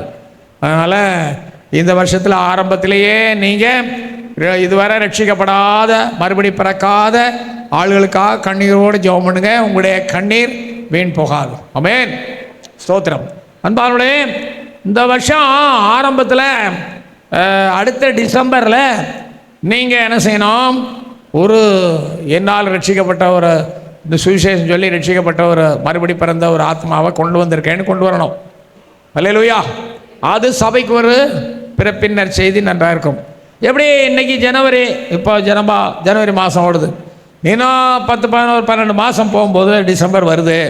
டிசம்பரில் நீங்கள் அடுத்த வருஷம் நியூ இயரில் சாட்சி சொல்லும் பொழுது, நான் இந்த வருஷத்தில் எனக்கு ஒரு ஆத்மா வேணும், அன்னால போல் ஒரு உலக பிரகாரமான பிள்ளைக்கு அழுதது போல் எனக்கு ஸ்தோத்திரம் ஒரு ஆத்மா வேணும், ரட்சிக்கப்படணும், என் மூலம்னு ஜெபம் பண்ணேன், இன்னும் ஆள் ரட்சிக்கப்பட்டது, இன்னும் ஆத்மா சபைக்கு இப்போ வருகிறதுன்னு சொல்லணும். அந்த நற்செய்தி கேட்டால் ஸ்தோத்திரம், நம்ம சபையாய் வீட்டில் கேட்டால் நீங்களும் மனவாட்டியாக செல்லலாம், அந்த ஆட்களும் மனவாட்டியாக செல்லலாம்.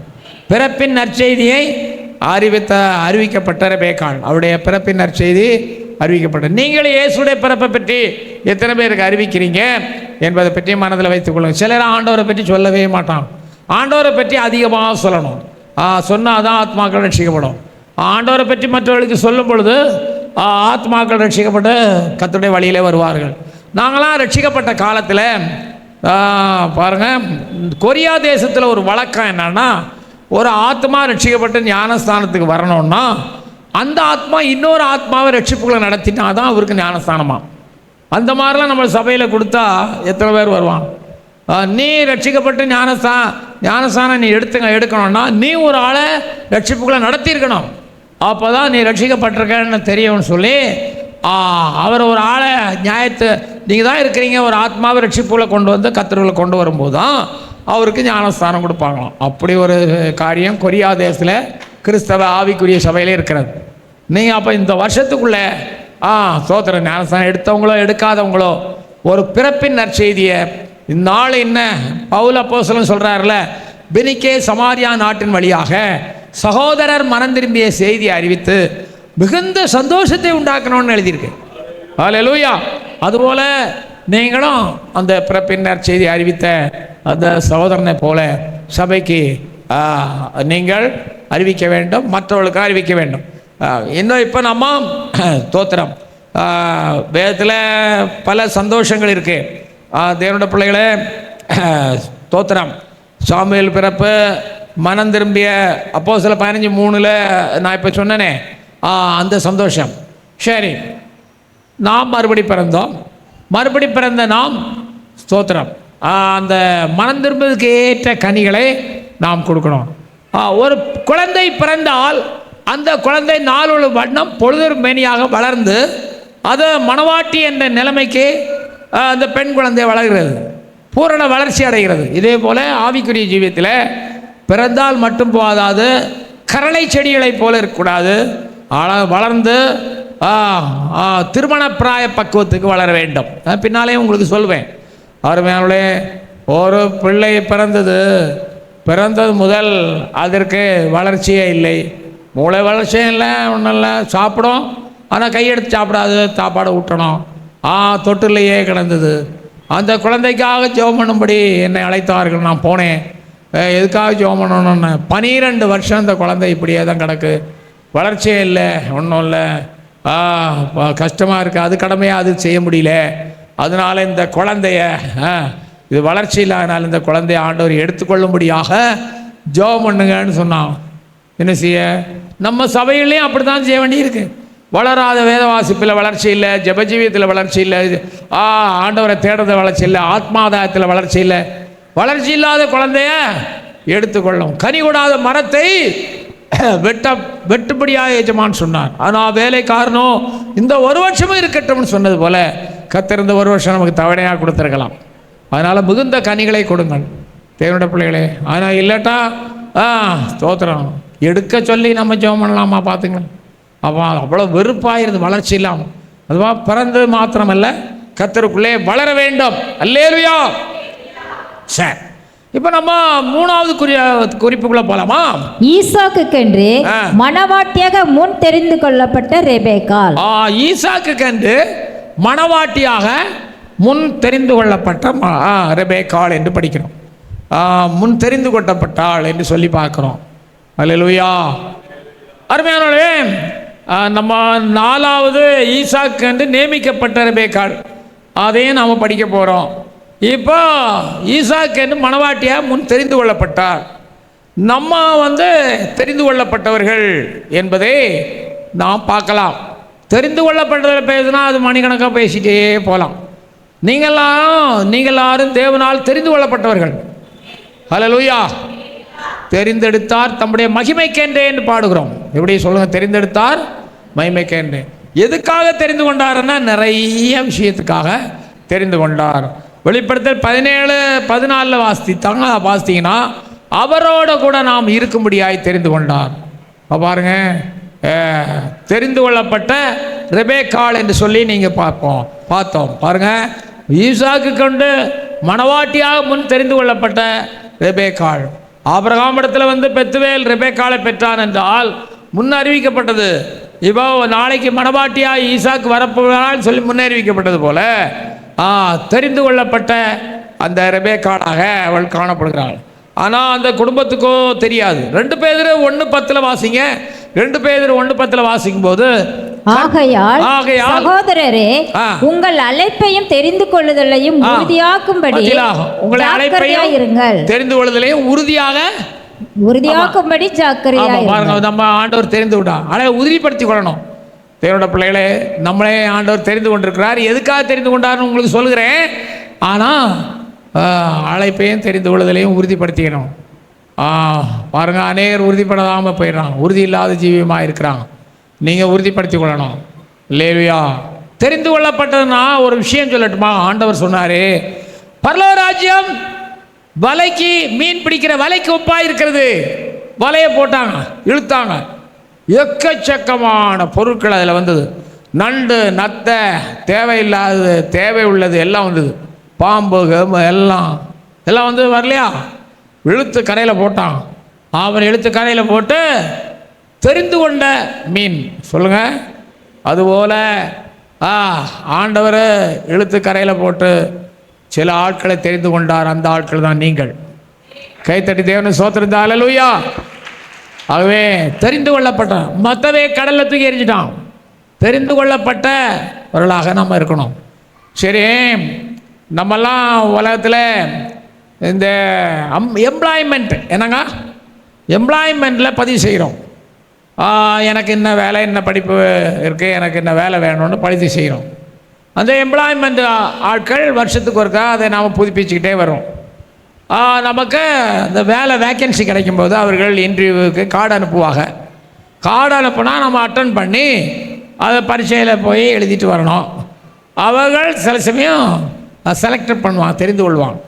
தெரிந்து கொண்டவர்களை அப்புறம் அப்பாயின்மெண்ட் ஆர்டர் கொடுத்து, வேலையை கொடுத்து, அப்பாயின்மெண்ட் ஆர்டர் கொடுத்து கொடுப்போம். அல்லேலூயா.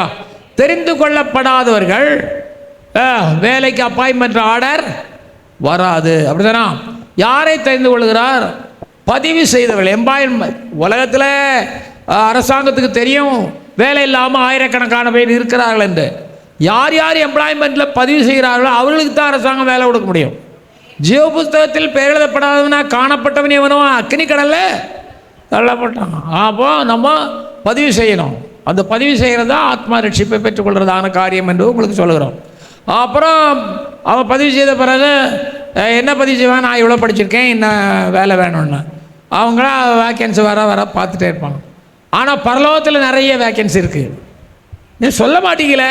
ஹல்லேலூயா. அப்போ உங்களே இன்டர்வியூவுக்கு அழைக்கிறாங்க. அழைச்சி இன்டர்வியூவுக்கு அழைச்சா என்ன, அந்த ஆஃபீஸர் பாருங்கள் கேள்வி கேட்குறார்.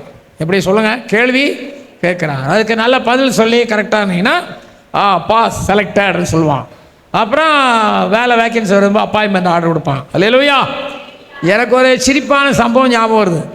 ஒரு நாளைக்கு ஒருவர் ஃபாரஸ்டர், இந்த காட்டில் ரப்பர், அந்த காட்டில் ஃபாரஸ்டராக போகும்படியாக இன்டர்வியூக்கு போகிறார். அங்கே உள்ள ஆஃபீஸர் பல கேள்விகளை கேட்டார். இவர் ஒன்றுக்குமே தெரியாதுன்னார். இந்தியா பிரதமர் யார் தெரியாது, இந்த தமிழ்நாட்டு முதலமைச்சர் யார் தெரியாது, எல்லாமே தெரியாதுன்னு சொல்கிறார். கடைசியில் இவன் ஃபாரஸ்டராக வேலைக்கு வந்திருக்கான், இவன் ஒன்றும் தெரியாதுண்ணா. அப்புறம் போயா ஒரு கேள்விக்கு பதில் சொல்லணும். அப்புறம் போகும்போது சொன்னான், ஆமாம் எல்லா கேள்விக்கும் பதில் சொல்லணும்னா ஒன்றும் வேலை கொடுத்துருவோம் போயா. திட்டிட்டு வந்துட்டான் அந்த ஆள். எல்லா ஆளுக்கும் எல்லா கேள்விக்கும் பதில் சொல்லணும், வேலை கொடுத்துருவியா. அப்புறம் அங்கே வா வேலை போட்டு கொடுத்தான். அல்லேலூயா. அந்த ஆள் தோத்திரம் நல்ல மியூசிக் வாசிப்பார். அவர் எனக்கு மியூசிக் சொல்லி கொடுத்தார். அல்லேலூயா. நடந்த கதை. அவன் வேணும்னே ஒன்றும் சொல்லக்கூடாது. ஏதாவது திட்டுவாங்களா, அப்போ திரும்பி டோஸ் கொடுக்கணும். அல்லேலூயா. அப்படியே நினச்சிட்டு போனார். போயிட்டவன் இந்தியா பிரதமர் யார் தெரியாது, தமிழ்நாட்டு முதலமைச்சர் யார் தெரியாது. ஸ்தோத்திரம். ஒன்றும் தெரியாது. அல்லேலூயா. இந்தியாவில் எத்தனை ஸ்டேட் இருக்கிறது தெரியாது. அப்படியே தெரியாது. திரும்பி போகும்போது என்ன சொன்னார்? ஒன்றும் தெரியாமல் இவன் ஃபாரஸ்ட் வேலை என்ன செய்வான். ஆமாம் எல்லா காலையும் பதில் சொல்ல கொடுத்துருவீங்க வேலை. இப்படித்தாரு கூட அஞ்சான். திரும்பி கூப்பிட்டு வேலை கொடுத்துட்டான். இவன் காரஸ்வரமான ஆள், நல்லா செய்வான், நல்லா வேலை செய்தார். அல்லேலூயா. பரலோகம் நம் உள்ளத்தின் ஆழத்தை அறிகிறது. நமக்கு பரலோக அப்பாயின்மெண்ட் கிடைக்கும். தெரிந்து கொள்ளப்பட்டீர். சொல்லுங்க.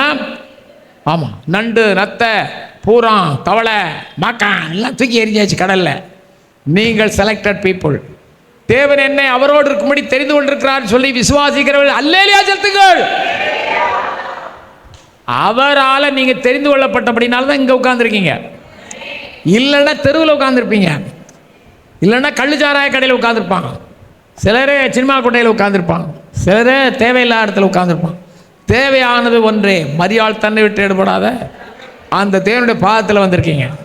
அதனால் நீங்கள் அநேகரை பார்க்கலும் தெரிந்து கொள்ளப்பட்டோம். எத்தனை பேர் சந்தோஷப்படுறீங்க? கைப்பிடி சொல்லுங்க. நீங்கள் சாதாரணமாக இங்கே வரவில்லை, தேவனால் நீங்கள் தெரிந்து கொள்ளப்பட்டிருக்கீங்க. அந்த தெரிந்து கொள்வதில் உறுதிப்படுத்திங்க. இடையில பிச்சுக்கிட்டு போயிடாதீங்க. ஹல்லேலூயா. இன்னொரு காரியம் சொல்கிறேன். ஒரு அம்மா நல்ல படிப்பு, நல்ல பயங்கரமான படிப்பு. இதெல்லாம் இல்லஸ்ட்ரேஷன்னு சொல்லும்போது, உதாரணம் சொல்லும்போது கதைகள் இல்லை, இமேஜ் பண்ணிடல, நடந்தது தான் சொல்கிறேன். பிள்ளை ரொம்ப படிச்சிருக்கான். படித்த உடனே அவளுக்கு இன்டர்வியூ வந்து போய் அப்பாயின்மெண்ட்டு வந்தது. சேர்த்து பார்த்தீங்க, பரீட்சையில் பாஸ் பண்ணிட்டா, அப்பாயின்மெண்ட் இந்த இடத்துல உனக்கு அப்பாயின்மெண்ட் பண்ணியிருக்கு, நீ போய் வேலையில் ஜாயின் பண்ணிக்கோணும். இதுக்கு இடையில் இந்த பிள்ளைக்கு ஒரு கல்யாணம் வந்தது. சொல்லுங்கள், இதுக்கு இடையில் கல்யாணம், நல்ல மாப்பிள்ளை, நல்ல இடம். அதனால் வேலை வேண்டான்னு சொல்லிட்டு அவள் போகலை. தெரிந்து கொள்ளப்பட்டிருந்த பிறகும் அவள் போகலை, அப்பாயின்மெண்ட் ஆர்டர் பண்ண போகலை, மணவாளனோட போயிட்டான். உலகம் உங்களை தெரிந்து கொள்ளலாம், உலகத்துக்கு பின்னால் போயிடாதீங்க. அல்லேலூயா. தேவன் உங்களை தெரிந்து கொள்ளலாம், உலகத்துக்கு பின்னால் போயிடாதீங்க. அல்லேலூயா. எதுக்காக தெரிந்து கொள்ளப்பட்டாரோ அதுக்காக அழைச்சிருக்கிறார். சரி, எதுக்காக? வெளிப்படுத்தல் 17-14 நம்ம அவரோடு இருக்கும்படி தெரிந்து கொள்ளப்பட்டிருக்கிறோம். ஈசாக்கோட பக்கத்தில் மணவாட்டியா உட்காரும்படி ரெபேக்கா தெரிந்து கொள்ளப்பட்டாள். சோத்திரம். எத்தனை பேர் நம்புறீங்க தேவன் என்னை தெரிந்திருக்கிறாருன்னு சொல்லி? அப்போ தெரிந்து கொள்ளுதலை உறுதிப்படுத்தி அதுக்கு தகுந்தபடி ஜீவிச்சிங்க. அப்போ தான் மணவாட்டி, இல்லாட்டா வேற வாட்டி. நீ மணவாட்டியா வேற வாட்டியா? மணவாட்டி. அல்லேலூயா. சில அம்மாமாரால் உற்சாகமாக சொல்கிறீங்க. அல்லேலூயா. தேவனோட பிள்ளைகளே, தேவன் எதுக்கெல்லாம் தெரிந்து கொண்டாருன்னு ஒரு பெரிய பட்டியே படிக்கலாம். 1 பேதுரு 2:7 அவருடைய சந்ததியாக இருக்கும்படி நாம் தெரிந்து கொண்டிருக்கிறோம். கிறிஸ்துவின் சந்ததியாக நாம் இருக்கும்படியே தெரிந்து கொண்டிருக்கிறார். நான் வாசித்தா நமக்கு நேரம் ஆகும். எபேசியர் 1:12 வாசித்தீங்கன்னா சுதந்திரவாளியாக இருக்க தெரிந்து கொண்டார். எதுக்காக தெரிந்து கொண்டாராம்? ஆமாம், சுதந்திரவாளியாக தெரிந்து. ஆனால் சிலர் தெரிந்து கொள்ளப்பட்டும் சுதந்திரவாளியாக இல்லை, சுதந்திரத்தை இழந்து போனவர்களாக இருக்கிறார்கள். தேவனோட பிள்ளைகளே, எகிப்திலிருந்து கானானுக்கு போன இஸ்ரவேல் ஜனங்கள் ஆண்டவர் அவர் தெரிந்து கொண்டு அழைத்தார். ஆனால் வழியிலேயோ அவர்கள் தேவையில்லாத காரியத்தை செய்து அவருடைய ரட்சிப்பை, அவருடைய அழைப்பை, அவருடைய தெரிந்து கொள்ளுதலை உறுதிப்படுத்தாமல் போனதுனால வழியில் அழிஞ்சு போனார்கள். சுதந்திரம் கிடைக்கல. நீங்கள் பார்த்தீங்களா எபேசியர் 1:12 ஸ்தோத்திரம். தமது சித்தத்தின் ஆலோசனைக்கு தக்கதாக எல்லாவற்றையும் நடப்பிக்கிற அவருடைய தீர்மானத்தின்படியே நாங்கள் முன்குறிக்கப்பட்டு கிறிஸ்துவுக்குள் அவருடைய சுதந்திரமாகும்படி தெரிந்து கொள்ளப்பட்டோம். கிறிஸ்துவுக்குள் அவருடைய சுதந்திரமாகும்படி தெரிந்து கொள்ளப்பட்டோம். சுதந்திரத்தை பெற்றுக்கொள்ளவும் தெரிந்து கொள்ளப்பட்டோம். பரலோக சுதந்திரம் பார்த்தீங்களா? 2 வியூவிலையும் அது சொல்லலாம். நாம் அவருக்கு சுதந்திரராக நம்ம தெரிந்து கொண்டிருக்கிறோம். ரெபேக்காள் ஈசாக்கு சுதந்திரவாளியாக தெரிந்து கொண்டோம். அல்லேலூயா. தேவனோட பிள்ளைகளே, மாத்திரம் இல்லை, 1 பேதுரு 2:7 கூட படிக்கலாமா முடிஞ்சா? அதில் நாம் அவருடைய சந்ததியாக இருக்கிறோம். ஆகையால் விசுவாசிக்கிற உங்களுக்கு அது விலையேற பெற்றது. கீழ்ப்படியாமல் இருக்கிறவர்களுக்கோ வீட்டை கட்டுகிறவர்களால் தள்ளப்பட்ட பிரதான மூளைக்கல்லாகிய அந்த கல் இடறுதற்கு ஏதுவான கல்லும் விழுதற்கு ஏதுவான கல்மலையும் ஆயிட்டு. 2:9 சாரிமா 2:9 என்னமா? நீங்களோ உங்களை அந்தகாரத்தினின்று தம்முடைய ஆச்சரியமான வழியினிடத்திற்கு வரவழைத்தவருடைய புண்ணியங்களை அறிவிக்கும்படி தெரிந்து கொள்ளப்பட்ட சந்ததியாயோ. எதுக்காக நம்ம தெரிந்து கொண்டாராம்? புண்ணியங்களை அறிவிக்கும். தெரிந்து கொள்ளப்பட்ட சந்ததியாகவும் பரிசுத்த ராஜரீகமான ஆசாரிய கூட்டமாயும் பரிசுத்த ஜாதியாயும் அவருக்கு சொந்தமான ஜனமாயும் இருக்கிறீர்கள். அல்லேலூயா. எவ்வளோ அருமையாக சொல்லியிருக்காரு. அதனால் நீங்கள்லாம் செலக்டட் பீப்புள், தெரிந்து கொள்ளப்பட்டவர்கள். அருமையானவளே, ஒரு காரியம் நம்ம ரூத்தை பற்றி படித்தோமே, அவளுக்கு தற்செயலாய் நேரிட்ட வயல் போவாசுடையதாக இருந்தது அப்படின்னு நம்ம படித்தோம் போன வருஷம். தற்செயலாய் இல்லை, தேவ செயலாய். நீங்கள் தற்செயலாய் இந்த சபைக்கு வரவில்லை, தற்செயலாய் நீங்கள் ரட்சிக்கப்படவில்லை, தற்செயலாய் நீங்கள் ஆவிக்குரியவளாக மாறவில்லை, தற்செயலாய் நீங்கள் பரிசுத்தாவின் அபிஷேகத்தை பெற்றுக்கொள்ளவில்லை. தேவன் உங்களை தெரிந்து கொண்டார். போவாசுக்கு மணவாட்டியா ரூத் மாறணும்னு தேவ சுத்தம். அதனால் அவளுக்கு நேரிட்ட வயல் போவாசுடைய அந்த வயல் இயேசு கிறிஸ்துடைய சபையாகி ஆவிக்குரிய சபை. நீ எந்த ஆவிக்குரிய சபையில் இருந்தாலும் அதில் உறுதியாய் கர்த்தருக்காக இருங்கள். சபைக்குள்ள வந்தீர்கள் என்றால் எதற்காக? தற்செயலாய் அவளுக்கு நேரிட்ட வயல் தற்செயலாய் அவளுக்கு நேரிட்டது, ஆனால் நமக்கு தேவை செயலாய் நேரிட்டது. ஒரு ஆவிக்குரிய சபையில் உங்களை ஒரு விசுவாசியாக நியமிக்கிறாருன்னா அது தற்செயல் அல்ல, தேவ செயல். அதனால் தேவனுடைய பிள்ளைகளே, அவர் உங்களை தெரிந்து கொண்டார். எதற்காகன்னு சொல்லி நாம் படிச்சுட்டே இருக்கோம். அவரோடு இருக்கும்படி, அவருடைய சந்ததியாக இருக்கும்படி, சுதந்திரவாளியாக இருக்கும்படி. நீங்கள் 33:12 சங்கீதத்தில் வாசிங்களேன். அதில் பரலோகத்தை நம்ம சுதந்திரிக்கிறதுக்காக தான் நம்மளை ஆண்டவர் தெரிந்து கொண்டாராம். வாசிங்களேன். கர்த்தரை தங்களுக்கு தெய்வமாக கொண்ட ஜாதியோ அவர் 33:12 சங்கீதம் 33:12 கர்த்தரை தங்களுக்கு தெய்வமாக கொண்ட ஜாதியும் அவர் தமக்கு சுதந்திரமாக தெரிந்து கொண்ட ஜனமும் பாக்கியம் உள்ளது. அல்லேலூயா. சுதந்திரமாக தெரிந்து கொண்ட ஜனமும் அந்த பாக்கியத்துக்கு பாக்கியத்தை பெற்றுக்கொள்ள, பரலோக பாக்கியத்தை நாம் பெற்றுக்கொள்ள. யாக்கோபு 2:5 கூட வாசிக்கலாம். பாருங்க, நம்ம தெரிந்து கொள்ளப்பட்ட தேவனுடைய ஜனமாக அவருக்கு சொந்தமாய் நாம் தெரிந்து கொள்ளப்பட்டிருக்கிறோம். அந்த தெரிந்து கொள்ளுதலை தேவனுடைய பிள்ளைகளை அசட்டை பண்ணிடக்கூடாது. சிலர் அசட்டை பண்ணினாங்க. எமனே அலெக்சாண்டர் விசுவாசமாகிய கப்பலை சேதப்படுத்தி தெரிந்து கொள்ளுதலை அலட்சியப்படுத்தினார்கள். இயேசு ஒரு உதாரணம் சொன்னார். விருந்துக்கு அழைக்கப்பட்டார்கள். ஒருவன் என்ன சொன்னான், ஏர் மாடு வாங்கினேன், டெஸ்ட் பண்ணணும். ஒரு வியாபாரத்துக்கு போகணும்னா, ஒருத்தன் புதுசாக கல்யாணம் முடிச்சேன்னா வரவில்லை. தெரிந்து கொள்ளப்பட்ட அவங்களுக்கு கல்யாண கார்டு கொடுத்தப்புறம், விருந்து கார்டு கொடுத்தப்புறம் ஆளை கொடுத்தவன் வரவில்லை. சாக்கு போக்கு சொல்லி தெரிந்து கொள்ளுதலை அலட்சியப்படுத்தினார்கள். அப்படி நாம் தெரிந்து கொள்ளுதலை என்ன செய்யக்கூடாது, அலட்சியப்படுத்தக்கூடாது. அந்த தெரிந்து கொள்ளுதலை ஹல்லேலூயா. இப்போ உலக பிரகாரமாய் நம்முடைய நாட்டிலே ஆளுநர்கள், பெரிய பெரிய ஸ்தோத்திர ஆளுநர்கள், பெரிய பதவியில் இருக்கிறவர்கள் இருக்கிறார்கள். கவனிங்க, அவர்கள் சிலருக்கு விருது கொடுக்கும்படியாக அந்த அவருடைய விருது, இவருடைய விருது எல்லாம் விருது கொடுக்க முடியாது. சிலரை தெரிந்து கொள்ளுறாங்க. அப்படி தானே சொல்லுங்க தங்கங்களே. பார்த்தீங்களா, பாரதியார் விருது, திருவள்ளுவர் விருது, அப்படியெல்லாம் என்ன செய்கிறாங்க, விருதுகளை கொடுத்து தெரிந்து கொள்கிறாங்க. அந்த தெரிந்து கொள்ளுதலை அலட்சியப்படுத்தி போகாமல் இருந்தால் அந்த விருதுகள் கிடைக்குமா? அதுபோல் அப்போ அதை அலட்சியப்படுத்தினா அந்த பெரியவங்களை நியமிக்கப்பட்ட அப்பாயின்மெண்ட் பண்ண அந்த பெரியவங்களை அலட்சியப்படுத்துகிற மாதிரி இருக்கும். நம்மளை தேவன் மகிமைக்காக தெரிந்து கொண்டிருக்கிறார். நாம் அவருக்கு தகுந்தபடி ஜீவிக்கவில்லை என்றால் அவரையும் அலட்சியப்படுத்துகிறோம். நமக்கு கொடுக்கப்பட போகிற மேன்மையை அலட்சியப்படுத்துகிறோம். உதாசீனம் பண்ண வேண்டாம். தெரிந்து கொண்டது எதுக்காகவோ கை தூக்கி சொல்லலாமா? கை தூக்கி, தேவனே என்னை தெரிந்து கொண்டது எதற்காகவோ அந்த இடத்தை நான் சுதந்திரிக்க வேண்டும்.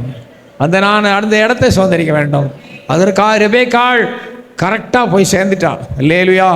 ஈசாக்குடைய வீட்டுக்கு ஒவ்வொரு நாளும் தெரிஃபுல்லாக சத்தியங்கள் இருக்கும்.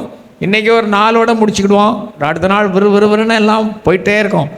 7 நாளும் ஒரே ஒரு அக்காலை தான், ரெபேக்கா அக்கா. சொல்லுங்கள், ரெபேக்கான்னு யாராவது பேர் வச்சுருக்கீங்களா? அக்கா கை தூக்கம் பாலாம். ஒருத்தரும் வைக்கலையா? நல்லது தான். ஏன்னு கேட்டிங்கன்னா அந்த அக்காலை போல் ஒட்டகத்துக்கு 10 ஒட்டகத்துக்கு தண்ணி யாரும் எடுத்து ஊற்றிருப்பா. 2 குடம் தண்ணியே எடுத்து ஊற்ற மாட்டாங்க. முதுகு வலிக்கு இடுப்பு வலிக்கணும் ஓடி போயிடுவான். புருஷங்கிட்ட தண்ணி எடுத்து வைக்க சொல்லுவாங்க. அவர் எடுத்து வைக்கலைன்னா முகத்தை வீங்கி போயிருப்பான். ரெபேக்கான்னு பேர் போடாமல் இருந்தது நல்லது தான். அல்லேலூயா. ஆண்டவருக்கு ஒரு அல்லேலூயா செலுத்துங்களேன். 135:4 படிங்க சங்கீதத்தில், நாம் தெரிந்து கொள்ளப்பட்ட தேவனுடைய பிள்ளைகள் ஆகியிருக்கிறோம். ஆகவே அந்த தெரிந்து கொள்ளுதலை அலட்சியப்படுத்திடாதீங்க. இப்போ பாருங்கள், தேவனோட பிள்ளைகளை அலட்சியப்படுத்தினா இப்போ பாருங்கள், சில சபைகளில் சண்டே ஸ்கூல் டீச்சர் தெரிந்து கொண்டு அது போஸ்ட் கொடுக்குறான். அதை அலட்சியப்படுத்தினா அப்புறம் அந்த போஸ்ட் கிடைக்காது. அல்லேலூயா. மேன்மக்களாக மேன்மையான நிலையில் சபையிலையும் பாஸ்டர் அவர்கள் தெரிந்து கொள்கிறார்கள். சில பரிசுத்தவான்கள் சில விசுவாசிகளை முன்னேற்ற முடியாது சில பொறுப்புகளை கொடுக்கும்படி தெரிந்து கொள்ளப்படுகிறார்கள். ஆனால் அந்த தெரிந்து கொள்ளுதல் அலட்சியப்படுத்தினா கிடைக்காது. சோத்திரம். கேளுங்க, ஏசா மூத்த மகனாய் பிறந்தான். தன்னுடைய சேஷ்ட புத்திர பாகத்தை சொல்லுங்கள் அலட்சியப்படுத்தினான். அப்புறம் அழுத பிறந்து கழிஞ்சான். அவனா ஆண்டவர் மூத்தவனாக பிறக்கதே சேஷ்ட புத்திர பாகம் கிடைக்க முடியாதுன்னு வச்சிங்களேன். அன்றைக்கே டபுள் மடங்கு இவன் தொலைச்சிட்டான். இதே மாதிரி கர்த்தர் நம்ம தெரிந்து கொண்டிருக்கிற டபுள் ஆசீர்வாதத்துக்காக. தொலைக்கிறதும் நம்ம கையில் தான் இருக்கிறது, பெற்றுக்கொள்கிறது நம்ம கையில் தான் இருக்கிறது. அல்லேலூயா. ஆமாம் அருமையானவர்களே, அந்த இளையகுமாரனும் தன்னுடைய தெரிந்து கொள்ளுதலை அலட்சியப்படுத்திட்டான். எப்படின்னு கேட்டிங்கன்னா, நான் நினைக்கிறேன் நம்ம அடிக்கடி ஒரு சோக்காக சொல்லுவோம் பாருங்கள், ஜாலியா போயிட்டு காலியா வந்தான். யாரு? இளையகுமாரன். எப்படி போனான்? ஜாலியா போயிட்டு காலியா வந்தான். அவன் அப்பா அவனுக்கு நல்ல வீடு கட்டி கொடுக்கணும், நல்ல படிக்க வைக்கணும், நல்ல இடத்துல பெண்ணு கட்டி குடிக்கணும், நல்ல உத்தியோகம் பார்த்து கொடுக்கணும், நல்ல கார் கொடுக்கணும், நல்ல சொத்துக்களெல்லாம் கொடுக்கணும்னு மனக்கோட்டை கட்டி வச்சிருந்தார். எல்லாத்தையும் தொலைச்சிட்டானே. தெரிந்து கொள்ளப்பட்ட தகப்பனால் தெரிந்து உங்களுக்கு நல்ல கிரீடம் தரணும். ஆமென் சொல்லுங்க.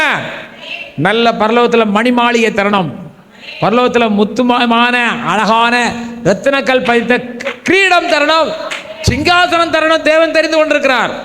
கை தட்ட மாட்டீங்களே? ஸ்தோத்திரம், ஹல்லேலூயா. இப்போ தமிழ்நாடு முதலமைச்சர் அவர்கள் விளையாட்டிலே நன்றாக விளையாடின தங்கம் வென்றதான அவர்களுக்கு விலையேற பெற்ற கிஃப்ட் ஒன்று கொடுக்க தெரிந்து கொண்டாருன்னா அந்த ஆள் வருவாரா வரமாட்டாரா? அந்த அம்மா வருவாங்களா வரமாட்டாங்களா? பேப்பர்லாம் போட்டு மகிமைப்படுத்துகிறார்களே, பரலோகம் முழுவதும் மகிமைப்படும். உங்களோட பேரை சொல்லி கர்த்தர் அழைப்பார். அவே தெரிந்து கொள்ளப்பட்ட மேன்மையான பாக்கியத்தை இழந்து போகாதீங்க. அல்லேலூயா, இழந்து போகாதீங்க தேவனுடைய பிள்ளைகளே. அதே எத்தனையோ உதாரணத்தின் மூலம் நம்ம சொல்லிட்டே இருக்கலாம். 135 நாள் கடகடன வாசிங்க. நம்ம கர்த்தர் யாக்கோபை தமக்காகவும், எப்படி? கர்த்தர் யாக்கோபை தமக்காகவும், யாக்கோபை தமக்காகவும், இஸ்ரவேலை தமக்கு சொந்தமாகவும் தெரிந்து கொண்டார். அல்லேலூயா. எப்படி யாக்கோபை இஸ்ரவேலை தமக்கு சொந்தமாக தெரிந்து கொண்டார்? நான் அக்டோபர் மாதம், அக்டோபர், ஆகஸ்ட்டு, செப்டம்பர், பாருங்கள், போன மாதம் முந்தின மாதம் இஸ்ரேல் நாட்டுக்கு போனேன். யுத்தம் நடக்குது அங்கே. இஸ்ரேல் நாட்டுக்கு போக ஆண்டவர் ஒரு பாக்கியம் கொடுத்தார். ஒரு பாஸ்டர் சொன்னார், ஸ்தோத்திரம், 1.5 மாதம் 2 மாதம் ஆகும். அப்போ பாஸ்டர் நீங்கள் வாங்க, நாங்கள் 34 பேர் போகிறோம் இஸ்ரேலுக்கு, வரலான்னா. நான் வரல பாஸ்டர், 2008 நான் போயிட்டேன், வரல. நீங்கள் கட்டாயம் வரணும், நீங்கள் வந்தால் தான் எங்களுடைய சந்தோஷமாக இருக்கும். ஆனால் நான் வரல பாஸ்டர், நான் எல்லா செலவும் நான் செய்கிறேன், நீங்கள் வாங்கன்னாரு. எல்லா செலவும் அவர் தான் செய்தார். போன 2008 பார்த்தோம், அவ்வளவா பார்க்கல. இப்போ 12 நாள் போனோம். யுத்தம் நடந்துட்டு தான் இருக்கு. நாங்கள் கர்மேல் பருவத்தில் நின்றுட்டுருக்கோம். போச்சு ஒரு ஃப்ளைட், வார் ஃப்ளைட் போட்டான் குண்டு. தலைவன் காலி. அல்லேலூயா. யாரு? இஸ்ரேல் அடித்தான். இஸ்ரேலை தெரிந்து கொண்ட தேவன் அவருக்கு இன்னைக்கும் ஜெயம் கொடுக்கிறார். ஜெயம் கொடுக்கும் தேவனுக்கு கோடி கோடி. என்னைக்கும் இஸ்ரேல் தோத்தே போகாது. உண்மையிலே அந்த இஸ்ரவேல் வாரிசில் தான் நீங்கள் இருக்கீங்க. யாக்கோபை தேவன் தம்முடைய சொந்த ஜனமாய் தெரிந்து கொண்டார். நாங்கள் கர்மேல் பருவத்தில் இருக்கும்போது அந்த ஃப்ளைட் போச்சுது, வார் ஃப்ளைட் போய் அடிச்சிச்சு. ராத்திரி எல்லா டிவிலெல்லாம் போட்டான். எதுக்கு சொல்கிறேன்னா, போன வருஷம் போனோன்னு புக் பண்ணி கேன்சல் ஆகி போச்சு. அதனால் இந்த வருஷம் பாருங்கள், போனோன்னா 34 பேர் போனோம். சிலர்லாம் புக் பண்ணவங்க அங்கே போய் குண்டு அடிபட்டு செத்து போயிட்டா என்ன பண்ணுறதுன்னு பயந்து வரலை, போகலை. அப்புறம் நான் சொன்னேன், நான் போயிட்டு வந்துட்டேன். அப்போ சொன்னேன், என்ன நீங்கள் வரல, நாங்கள் போயிட்டு வந்துடுமே. எல்லா இடங்களும் பார்த்தோம். எங்களுக்கு கிடைச்ச கைடு வந்து ரொம்ப விசுவாசி. ஹல்லேலூயா, பிரைஸ் தி லார்ட். நல்ல விசுவாசி. அவர் நல்லா நடத்தினார். அக்கு வேற ஆணி வேற எல்லா இடங்களையும் பார்த்தோம். போனது ரொம்ப பிரயோஜனமாக இருக்குது. பஸ்ஸில் போனால் கொஞ்சம் இடத்துக்கு போயிட்டு இறங்குவோம், அங்கே சுற்றி பார்ப்போம், மறு ஏறுவோம். ஐயா காலையில் 6-7 மணிக்கு போகிறது, சாயங்காலம் 6-7 மணிக்கு தான் வருவோம். அப்படி 12 நாள் சுற்றிட்டு வந்தோம். யாரெல்லாம் இஸ்ரேல் போகணுன்னு ஆசைப்படுறீங்க ஒரு அல்லேலூயா செலுத்துங்களேன். கட்டாயம் நீங்கள் போகணுன்னு நான் ஆசைப்பட்றேன். கட்டாயம் நீங்கள் ஒரு 60 பேர் 70 பேர் தோத்திரம் போனீங்கன்னா பாஸ்டர் ஐயாவும் பாஸ்டர் அம்மாவும் ஃப்ரீ டிக்கெட்டில் கொடுப்பிடலாம்.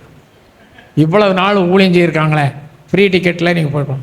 ஆனால் அடுத்த டிசம்பர் மாதம் கத்திர வருகை பிந்தினால் அந்த குரூப் மறுபடியும் போகிறாங்க. ஒரு அம்மா என் கூட வந்தாங்க, நான் 3ஆவது தடவை வந்திருக்கோம் பாஸ்டர், வருஷந்தோறும் வருவோம், எங்கள் பாஸ்டர் எங்களை கூட்டிகிட்டு வருவார்.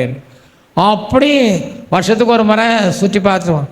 ஒரு அம்மா இந்துலேருந்து ரட்சிக்கப்பட்டவங்க, ஏசப்பா பிறந்த இடத்துல வந்து காட்டி கொடுத்தன, ஓன்னு அழுதுட்டான். எல்லோரும் அழுதுட்டோம், கண்ணீர் வந்துச்சு. இப்படி எங்களுக்கு பிறந்து மரித்தீரேன்னு அந்த அம்மா அழுதுட்டான். பக்கத்தில் அந்த மாட்டுத் தொழுவெல்லாம் இருக்குது. அதை சுற்றிலையும் காங்கிரீட் எல்லாம் உள்ளே போனால் எல்லாம் அச்சு அடையாளங்கள்லாம் இருக்குது. தோத்திரம் மாறாமல் வச்சுருக்காங்க. பேப்பருடைய கூடாரெல்லாம் போய் பார்த்தோம். அவர் பிரவாசிக வயல்கள் எல்லாம் அங்கே தான் கிடக்கு. இல்லையா? பெத்தேலில் பிறந்தவரை அங்கே தான் பாடுறோம். என்ன சந்தோஷம் தெரியுமா? அல்லேலூயா. ஒவ்வொரு இடமா போனோம். யாருக்கெல்லாம் பெத்லெஹேம் போன எருசலேம் போகணும்னு சொல்கிற ஆசை உள்ள ஒரு அல்லேலூயா சொல்லுங்களேன். பாஸ்டர் உங்களுக்கு ஃப்ரீ டிக்கெட். அல்லேலூயா. ஏங்க பணம் இல்லையா பாஸ்டர்? ஸ்தோத்திரம். பணமாக இல்லை, எல்லாம் ஆசைப்பட்டீங்கன்னா கர்த்தர் தருவார். நானும் ஆசைப்படாமல் தான் இருந்தேன். நான் முதல்ல போகும்போது 80 லட்சம் ஆச்சு. 80 லட்சம் இல்லை, 80,000. இந்த தடவை போகும்போது 2 லட்சம். செலவெல்லாம் பண்ணணும்னா 2.5 லட்சம். உங்களுக்கு ஏதாவது பொருள் வாங்கினா 2 லட்சம் ஆகும். எல்லாம் அந்த பாஸ்டர் தான் செய்தார். 2 லட்சம் ரூபாய் எனக்காக செலவாக்கினேன். ஏன் செலவாக்கினா தெரியுமா? தோத்திரம். வருஷந்தோறும் 35 வருஷமாக நான் ஒரு சபைக்கு போயிருக்கேன். சின்ன சபையாக இருந்தது, பெரிதான கிருபையினால் 2 இப்போ நடக்கும். வருஷந்தோறும் கூடுவார். இந்த வருஷம் ஜூன் மாதம் போகிறேன். நீங்கள் எத்தனை வருஷம் வந்து எங்கள் சபையை வளர்த்திருக்கீங்க. நான் உங்களை கூட்டிகிட்டு போகிற ஒரு கடமை இருக்குது, கட்டாயம் நீங்கள் வரணும், ஏன் உங்களுக்கு ஒரு நன்றி கடன் இருக்குன்னு கூட்டிகிட்டு போனார். அல்லேலூயா. இந்த தடவை போனோன்னா ரொம்ப என்ஜாய் பண்ணோம்.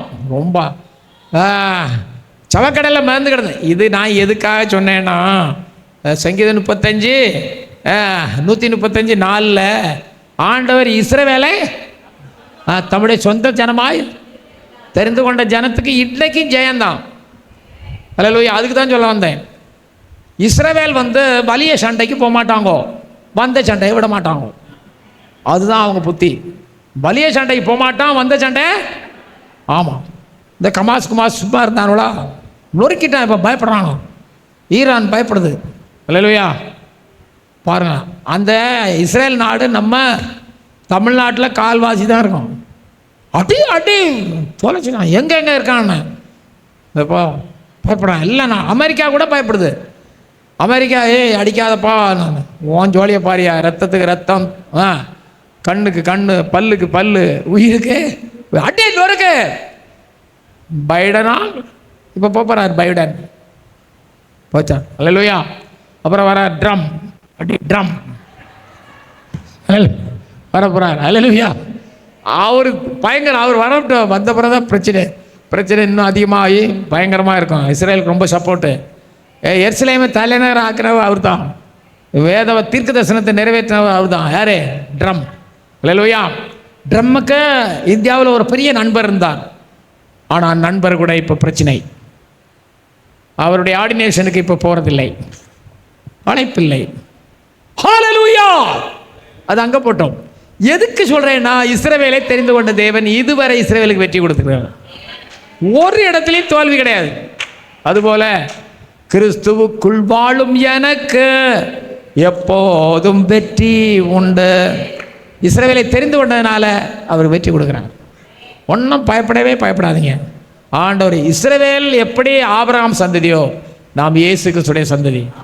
இஸ்ரவேல் எப்படி ஆபிரகாம் ரத்தமோ, நாம் இயேசுவின் ரத்தம். ஆபிரகாம் ரத்தத்தில் பேய் போகாது, இயேசுவின் ரத்தத்தில் பேய் போகும். என்ன பேசாமல் இருக்கீங்க? ஜோக் அடிக்கிறேன்னு நினைக்கிறீங்களா? ஆபிரகாம் ரத்தத்தினாலே போன்னு சொன்னால் போமா? ஈசாக்கும் தெரியும், ஆபிரகாம் போய் தெரியும், யாக்கோவும் தெரியும். ஜோலியை பார்த்துட்டு போயா? ஏசு ரத்தம்னா பயப்படுது. இயேசுவின் ரத்தம்னு சொன்னால் பயப்படுது. ரத்தத்தால் ஜெயம், ரத்தத்தால் ஜெயம் பாட்டு பாடாஞ்சா வண்டி கிருக்குன்னு ஆடுது, ஓடுது, சொல்லாமலே கொள்ளாமல் ஓடுது. அதே சந்ததியில் பிறந்தவள நாமெல்லாம் ரொம்ப சந்தோஷப்படணும். மெய்யான கிறிஸ்தவளா, ஆவிக்குரிய கிறிஸ்தவளா இருக்கிற நீங்கள் சந்தோஷப்படணும். அநேருக்கு இல்லாத, அநேருக்கு தெரியாத, அநேருக்கு கிடைக்காத ஒரு பெரிய தெரிந்து கொள்ளப்படுதல் நமக்கு இருக்கிறது. அல்லேலூயா. கடல்ல மிதந்து கிடந்தோம். 2008 போன போது, இப்போ போகும்போது மிதந்து கிடந்தோம். இப்போ தண்ணி ரொம்ப வத்திச்சு, சில பாறைகள்லாம் தெரியுது. வெளியே போனேன், நான் ஜிப்பா வேஷ்டியோட தான் முங்கக்கூடாது. முங்கினா கண்ணில் ஆசிட் மாதிரி அந்த தண்ணி கண்ணை கெடுத்துரும். ஒரு அரை மணி நேரம் தான் அதில் கழுத்துக்குள்ளே நினச்சிக்கிட்டு லேசாக காலை தூக்குனா அப்படி ஃப்ளாட்டாக ஆக்கிரும். நீச்சல் தெரியாதவங்களும் இப்படி தான் கிடப்பான், மரக்கட்டை மாதிரி கிடப்பான். அதெல்லாம் நான் அப்படி கடலில் கடந்துட்டு வந்திருக்கேன். வெளியே போனான்னா அந்த ஜிப்பா வேஷ்டி முழுவதும் உப்பு, சர்க் காய்ச்சா மாதிரி ஆயிடுச்சு. சோத்திரம். அப்புறம் முட்டை கீழே புண்ணுங்களெல்லாம் இருந்தது, உடனே எரிஞ்சுது. எரிஞ்சா 2-3 நாள் கழிச்சே காணோம். அந்த ஹீலிங் பவர் அந்த தவக்கடலில் இருக்குது. ஒரு அம்மா சொன்னாங்க, காலில் வெடிப்பு இருந்தது. தோத்திரம். அந்த உப்பு கடலில் சவக்கடலில் இறங்கி அதில் அந்த களத்தளவு தண்ணியில் இறங்கி வந்ததுனால காலில் உள்ள பித்த வெடிப்பை காணலைன்னு. அவ்வளோ பவர். அது சோப்பெல்லாம் தேய்ச்சி என்னங்க பட்டர்ஃப்ளைங்க, அது ஃப்ளை பண்ணிடுவோம். இதே மாதிரி நீங்கள் பரலோகத்துக்கு ஒரு ஃப்ளை பண்ணணும். ஹல்லேலூயா, ஹல்லேலூயா, ஸ்தோத்திரம். பட்டர்ஃப்ளையை கட்டி இப்படின்றீங்களே, நரகத்தில் எத்தனை பேய்கள் கிடக்கு, அப்போ என்ன பாடுபடுவீங்க? அதனால் கவனிங்க. அந்த உப்பு கடலில் ஸ்தோத்திரம் சோப்பு எடுக்கிறாங்க. அந்த சோப்பு எடுத்து மினரல்னு சொல்கிற பவர் இருக்கனால மேலெல்லாம் தேய்ச்சா ஸ்கின் டிசீஸ் எல்லாம், தோல் கிருமியெல்லாம் சோமாயிடும். அதுக்கு தான் ரஷ்யாக்காரன் இஸ்ரேல்கிட்ட சண்டைக்கு போகிறான். எதுக்கு? 3ஆம் உலக யுத்தத்துக்கு சண்டைக்கு போகிறான். அந்த தாது பொருளை எடுத்து வித்துடலான்ட்டு. ஆனால் இஸ்ரேல் சின்ன நாடு தானே, அடித்து எடுக்கலான்னு பார்க்குறான். ஆனால் அவர்களோடு இருக்கிற தேவன் பெரியவர். கை தட்டலாம்ல? ஹல்லேலூயா. இஸ்ரவேலோடு, இஸ்ரவேல் என்னும் திரு பூச்சியே, நான் உன்னை தெரிந்து கொண்டேன். ஹல்லேலூயா. நான் உன்னை விட்டு விலகுவதே அதே மாதிரி தான். சிறுமந்தையே பயப்பட, ஆண்டவர் உங்களை தெரிந்து கொண்டிருக்கிறார். அந்த செலக்டடை நீங்கள் அபாத்திரமாக எண்ணிராதீங்க. ஆடு சோத்திரம். எப்படி இஸ்ரேல் நாடு கதைகள்லாம் இடைக்கடை சொல்லுவான் உங்களுக்கு. கட்டாயம் நீங்கள் ஒரு 100-150 பேரை 200 பேரை போகணும். போயிட்டு சுற்றி பார்த்துட்டு வரணும். அப்போ தான் பரலோகம்னு நான் சொல்லலை. அதாவது அச்சடையாளங்களை பார்க்கலாம். அல்லேலூயா. மறக்காது, கண்ணீர் தான் வரும். ஆமாம், ஒவ்வொரு இடத்தையும் பார்க்கணும். நீங்கள் அடுத்த டிசம்பர் அந்த குரூப் போகிறாங்க, முடிஞ்சால் சொல்லுங்கள். இவங்ககிட்டையும் பணத்தை கொடுத்து ஏமாந்துடாதீங்க. அன்றைக்கி ஒரு பாஸ்டர் சொல்கிறார், சோத்திரம் பாஸ்டர், 2 லட்சம் ஒரு ட்ராவல் ஏஜென்ட்டை கொடுத்து ஏமாந்துட்டேன் பாஸ்டர், கூட்டிகிட்டு போகிறேன்னு கூப்பிட்டு போகல. யுத்தம்னு நாங்கள் யுத்தத்தில் போயிட்டு வந்துட்டோமே. சிலவங்க அந்த ஏஜென்ட்டுகள்லாம் ஏமாற்றுவானுவேன். எங்கேயும் போய் சிக்கிப்படாதீங்க. இஸ்ரேலுக்கு போகிறேன்னு தோத்துறான், பார்த்தீங்களா, பணத்தை வாங்கி ஏமாற்றிடுவானுவான், தெரியாத இடத்துல மாட்டிக்கிறாங்க. கண்டிப்பாக நீங்கள் ஒரு தடவை போயிட்டு வரணும்னு நான் விரும்புகிறேன். உங்களுக்கு பணம் இல்லைன்னா ஃப்ரீ டிக்கெட் நான் சொல்கிறேன். ஃப்ரீ டிக்கெட்டில் போகலாம். எப்படின்னு ஃப்ரீன்னா, ஆண்டுடைய ரகசிய வருகை வரும், அப்படி மேலே போயிடலாம், பறந்து மேலே போயிடலாம். 7 வருஷம் கழித்து தோத்துறோம், அதே ஒலிவ மலையில் வந்து இறங்கிடலாம். Free ticket. என்ன ஃப்ரீ டிக்கெட்? என்ன பேசாமல் இருக்கீங்க? அல்லேலூயா. அப்படி போகலான்னு சொல்கிறோம். அல்லேலூயா செலுத்துங்கள். யார் ஃப்ரீ கொடுப்பான்னு பார்த்துட்டு இருக்கீங்களா? பரலோகத்தான் ஃப்ரீ கொடுக்குற இயேசு மட்டும்தான். பரலோகத்தில் ஃப்ரீ கொடுக்கறது யார் மட்டும்தான்? ஆமாம், நீங்கள் காசு கொடுத்தோம் இஸ்ரேலுக்கு போகலாம், இஸ்ரேல் போகலாம். வருகையிலும் போயிட்டு டைரெக்டாக அங்கே தான் வந்து இறங்குறோம். நாங்கள் கைடுக்கிட்ட கேட்டோம், கைடு ஒலிவமலை 2ஆக வெடிச்சிருக்கு, கிராக் ஆகிருக்குன்னு சொல்கிறாங்களே, அது எங்கன்னு. அது பாஸ்டர் இந்த காம்பவுண்டுக்கு அந்த பக்கத்தில் வெடிச்சிருக்கு, நாம் அதை தாண்டி போக முடியாமல் இப்போ காம்பவுண்டு கட்டிட்டாங்க, இப்படி சுற்றிட்டு தான் போகணும், நேரம் ஆகும் அப்படின்னு சொன்னார். அப்போது வெடித்தது உண்மைதான். பாருங்கள், இயேசு கிறிஸ்து ஒலிவமலையில் வந்து இறங்கும்போது ஒலிவமலை 2ஆக பிளக்கும், இப்போ கிராக் ஆகிருக்குன்னு கண்டுபிடிச்சிட்டான். அப்போ ஆண்டோட வருகை ரொம்ப சீக்கிரம். இந்த யுத்தங்கள் வந்து தங்கங்களே, அது உதாசீனமாக இருந்துடாதீங்க. எப்போ வராரோ போய் சேரக்கூடிய வழியை பாருங்கள். வண்டியை தாரும், ஆனையை தாரும், பூனையை தாரும், கழுதையை தாரும், ஏற்கனவே நிறத்தை தாரும், செயினை தாரும், தங்கத்தை தாருன்னு கேட்காதீங்க. பரலோகத்தில் போய் சேரணும் பாருங்க. சுபாவம் மாறணும், பரலோகத்துக்கு போய் சேரணும், அதை கேளுங்க, அதுக்கு ஜெபம் பண்ணுங்க. நினையாத நாளில் வந்துட்டு கண்ணிமைக்கு நேரத்தில் எடுத்துகிட்டு போயிடுவார். அல்லேலூயா. யாக்கோ பின்னால் படிக்க போகிறோம். ரெபேக்கா கூடாரத்துக்குள்ளே அழைத்து கொண்டு போகிறோம். பரலோக கூடாரத்தில் நம்மளை அழைக்க ஈசாக்காகி இயேசு வரப்போகிறார். ஆமாம், அது திடீர்னு நடக்கும். ஆமென். அதுக்கு முன்னால் இந்த யுத்தங்கள் செய்திகள்லாம் வரும். அப்புறம் ராப்சருக்கு பிறகுதான், வருகைக்கு பிறகுதான் உலகமாக யுத்தம் பயங்கரமாக நடக்கும். அதுக்கு இப்போ கார்மேகங்கள்லாம் சூழ்ந்துருக்கு. என்னன்னா வருகை வரப்போது ஆயத்தமாகிக்கோன்னு இப்போ நமக்கு எச்சரிப்பு கொடுத்துருக்கு. அப்படியும் நாம் அஜாக்கிரதையாக இருந்தோன்னா, மாதிரி நான் தான் உனக்கு எச்சரிப்பு கொடுத்தேனே, நீ ஏன் தகுதி ஆகலை? விட வேண்டிய குற்றங்களை விட்டு எடுக்க வேண்டிய ஆசீர்வாதங்களை, நல்ல சுபாவங்களை எடுத்து நம்முடைய ஜீவியத்தில் முன்னேறி போகணும். அல்லேலூயா. ஆண்டவருக்கு உற்சாகமாக ஒரு அல்லேலூயா செலுத்துங்களேன். ஒலிவ மலை பள்ளத்தாக்கு, கீதோரான் பள்ளத்தாக்கு, அந்த ஒலிவ மலை கோல்டன் கேட்டு, எருசலேம் பட்டணம் காம்பவுண்டு எல்லாம் பார்த்துட்டு வந்தோம். பெரிய சந்தோஷமாக இருக்குது. அல்லேலூயா. ஆமாம், நாங்கள் பெத்லகேம் போனோம். பெத்லகேம் போயிட்டு அங்கே சப்பா பிறந்த இடத்தெல்லாம் பார்த்தோம். தேவனுடைய பிள்ளைகளே, எதற்காக இதெல்லாம் சொன்னேன்னா, ஒரு விஷயம். என்ன விஷயம்னா, நாங்கள் 34 பேர் போனோம். 4 பேருக்கு இஸ்ரவேலுக்குள்ளே விஷா கொடுக்க மாட்டேன்ட்டான். அப்போ அவங்க 4 பேரும் ஓன்னு கத்தி அழுதாங்க, கதறி அழுதாங்க, எங்களுக்கு கொடுக்க மாட்டேன்ட்டாங்களேன்னு. நான் பாஸ்டர்கிட்ட சொன்னேன், பாஸ்டர் விஷா கொடுக்க மாட்டேன் இஸ்ரேல்னு சொன்னோன்னே இந்த அழுத வருகையில் கைவிடப்பட்டால் எந்த அழுகணும்? வருகையில் கைவிடப்பட்டால் எந்த அழுகணும்? நீ பரலோகத்துக்கு வேண்டாம், நீ தகுதி இல்லை, ரிஜெக்ட்னா என்ன ஆகும்? பொதுவாக வாலிப தம்பிமார் தங்கச்சிமார அவங்க விசா கொடுக்க மாட்டாங்க. குடும்பம் ஆயிட்டுனா தாய் தாப்பனோட குடும்பமாக போகலாம், ஆனால் தனியாக விசா கொடுக்க மாட்டாங்க. சில வாலிப பிள்ளைகளுக்கு கல்யாணம் ஆகாத பிள்ளைகளுக்கு கொடுத்துருக்காங்க, அது கர்த்தருடைய கிருபை தான். அப்படியே பிள்ளைகள் வந்தாங்க, கிடைக்கலன்னா 4 பேர் அழுகையாம் பயங்கரமாக.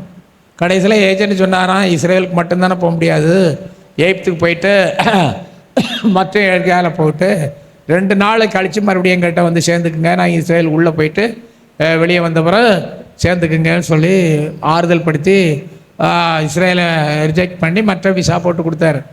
எனக்கு ஆச்சரியமாக இருந்தது, விசா கிடைக்கல, இஸ்ரேலுக்குள்ளே போக முடியல, என்னால் இவ்வளோ அழுகன்னா பரலோகத்துக்கு விசா கிடைக்கல, சியோனுக்கு போக முடியாதுன்னா என்ன ஆகும்? யோசித்து பாருங்க. இப்போ உங்களுக்கு சொன்னால் உணர்வே வராது, அது அந்த அன்னைக்கு தான் தெரியும். ரிஜெக்ட் ஆகி பாஸ்போர்ட் கையில் வந்த அன்னைக்கு தான் தெரியும். இப்போ பாஸ்டருக்கு வேறு வேலை இல்லைன்னு, எனக்கு இந்த வேலை. அல்லேலூயா. இதனால் யோசித்து பாருங்கள், நீ நல்லா சிந்திக்கிறீங்க. சரி, நம்ம நேரம் போயிட்டே இருக்க, நேரத்தை பார்க்கல பார்த்தீங்களா? இப்போது நம்ம என்ன படிக்க போகிறோம்? 4வது முன் தெரிந்து கொள்ளப்பட்ட ரெபேக்கால் படிச்சிட்டோம். ஈசாக்கு கண்டு நியமிக்கப்பட்ட ரெபேக்கால். இப்போ 4வது குறிப்பை பற்றி கொஞ்ச நேரம், ஒரு 1/2 மணி நேரம் சொல்லிவிட்டு கரெக்டாக முடிச்சிடலாம். நான் தாராளமாக உங்களுக்கு சொல்லிட்டு போகிறேன். ஈசாக்கு என்று நியமிக்கப்பட்ட ரெபேக்கால். அல்லேலூயா. இப்போ இது மணவாளன் மணவாட்டி சம்பவம் தான். கவனிங்க ராஜாத்திகளே, ஒரு புருஷனை உங்களுக்கு நியமிக்கிறாருன்னா, பெரியவங்க சபை பாஸ்டரு மூப்பர்கள் தாய் தோப்பன் நியமிக்கிறாங்கன்னா, அந்த மாப்பிள்ளை எனக்கு பிடிக்கலன்னா கல்யாணம் நடக்காது. ஒரு பொண்ணை நியமிக்கிறாங்கன்னா, அந்த பொண்ணை எனக்கு பிடிக்கலன்னு சொன்னால் கல்யாணம் நடக்காது. அப்படி தானே உலகத்தில் இருக்குது, அப்படி தானே? சோத்திரம். அன்றைக்கி ஒரு கல்யாணம் நடந்தது. தங்கங்களே கேளுங்க, விலையேறப்பட்ட குடும்பம், அவள் பொண்ணு இன்னொருத்தனை நேசிச்சா. கேளுங்க, சோத்திரம். கல்யாணத்துக்கு எல்லாரும் ஆள்கள்லாம் வந்தாச்சு, கல்யாண மண்டபம்லாம் எல்லாம் பண்ணியாச்சு. கடைசியில் இவன் ஓடி போயிட்டான், அவன் நேசித்த இன்னொரு ஆளோட ஓடி போயிட்டான். பெரிய அவமானம் ஆகிப்போச்சு. அப்போ நியமிக்கிறது, நாம் கர்த்தரை நியமிக்கணும், கர்த்தர் நம்மளை நியமிக்கணும். பவுல் அப்போஸ்தலன் என்ன சொன்னார்? நான் உங்களை கற்புள்ள கன்னிகா கிறிஸ்தியனும் ஒரே புருஷனுக்கு நியமிச்சிருக்கேன்னு சொல்கிறார். அப்போ நாம் எல்லாரும் நியமனம் சொல்லுங்கள், நியமிக்கப்பட்டாச்சு, அப்பாயின்மெண்ட் கொடுத்தாச்சு. தெரிந்து கொள்ளப்பட்டது வேற, நியமிக்கிறது வேற, வித்தியாசம் தெரியுதுல்ல? அல்லேலூயா. ஆண்டவர் குரல் வழியாக சொல்லுங்க. ஆமாம், தெரிந்து கொண்டது. ஆமாம், இன்னும் ஊரில் என்ன டீச்சர் இருக்காங்க, இவ்வளோ படிச்சிருக்காங்க, இந்த சகோதரருக்கு அது கரெக்டாக இருக்குமேன்னு தெரிந்து கொள்வது நியமிக்கிறதுக்கு முன்னால். அப்போ என்னைக்கு நியமிக்கிறாங்க? என்கேஜ்மெண்ட் அன்னைக்கு. சொல்லுங்கள். ஆமாம், உங்களுக்கு என்கேஜ்மெண்ட் நடந்து எத்தனை மாதம் கழிச்சு கல்யாணம்? அன்பானவளே, நியமித்து 10 நாள் கழிச்ச பிறகு இந்த அம்மாவுக்கு கல்யாணம். யாரே நினச்சிட்டு இருந்தீங்கன்னு சொன்னால் இந்த அம்மா சிரிக்கிறான். ஏமா, மாப்பிள்ளை பார்க்கறது வேற, நினைக்கிறது வேற. அடி கையே. அல்லேலூயா. அவரே நினச்சிருந்தீங்களா? அது நினைக்கலன்னு சொல்லுங்க, உண்மையை சொல்லுங்க. பார்த்தீங்க, தலையை எடுத்து பாரு. ஏன்னா 52 வருஷம் ஊழியம் செய்கிறேன், உங்கள் தாத்தாவும் தெரியும், உங்களையும் தெரியும். அல்லேலூயா. சரி, ஏம்மா நீங்கள் என்கேஜ்மெண்ட் பிடிச்சி எத்தனை மாதமா கழிச்சுமா கல்யாணம்? 6 மாதம். அப்பா, போர் அடிச்சிருக்குமே ரொம்ப. 6 மாதம் யாரே நினச்சிட்டு இருந்தீங்க? 6 மாதமும் யாரையே நினச்சிட்டு இருந்தீங்க? உங்கள் வீட்டுக்கார ஐயா வந்திருக்காவளா? வேலை போயிருக்கோம். எங்களுக்கெல்லாம் வேலை இல்லைன்னு இங்கே வந்திருக்கோம். அல்லேலூயா. தங்கம் நாளைக்கு கூட்டிகிட்டு வாங்க. இந்த சரி. அப்போ 6 மாதம் யாரே நினச்சிருந்தீங்க? உண்மையை சொல்லுங்க. வீட்டுக்காரரே நினச்சார். அவங்க கரெக்டாக சொல்லிட்டாங்கம்மா. இயேசுவையே துதிசை நீ மனமே, இயேசுவையே துதிசை. ஞானஸ்தானம் எடுத்த பிறகு அதான் என்கேஜ்மெண்ட், அதான் நியமனம். என்ன சில நியமிச்சுட்டு பெரியவங்களுக்கு பயந்து சம்மதிக்கிறேன் கடைசியில் கல்யாணத்தன்னைக்கு எஸ்கேப் இல்லை. விளக்கலையா? உங்களுக்கு ஞானஸ்தானம் கொடுத்து நியமிச்சிருக்கோம். காலை வாரி விட்டுறாதீங்க. இன்னும் விளங்கலையா? ஒன்று சிரிக்கணும், இல்லைன்னா அழணும். மூணிட்டு இருந்தா இப்படி சீரியஸாக மூணிட்டு இருக்கீங்க. அல்லேலூயா. நான் எப்பவுமே சிரிச்சு தான் பிரசங்கம் பண்ணுவேன்.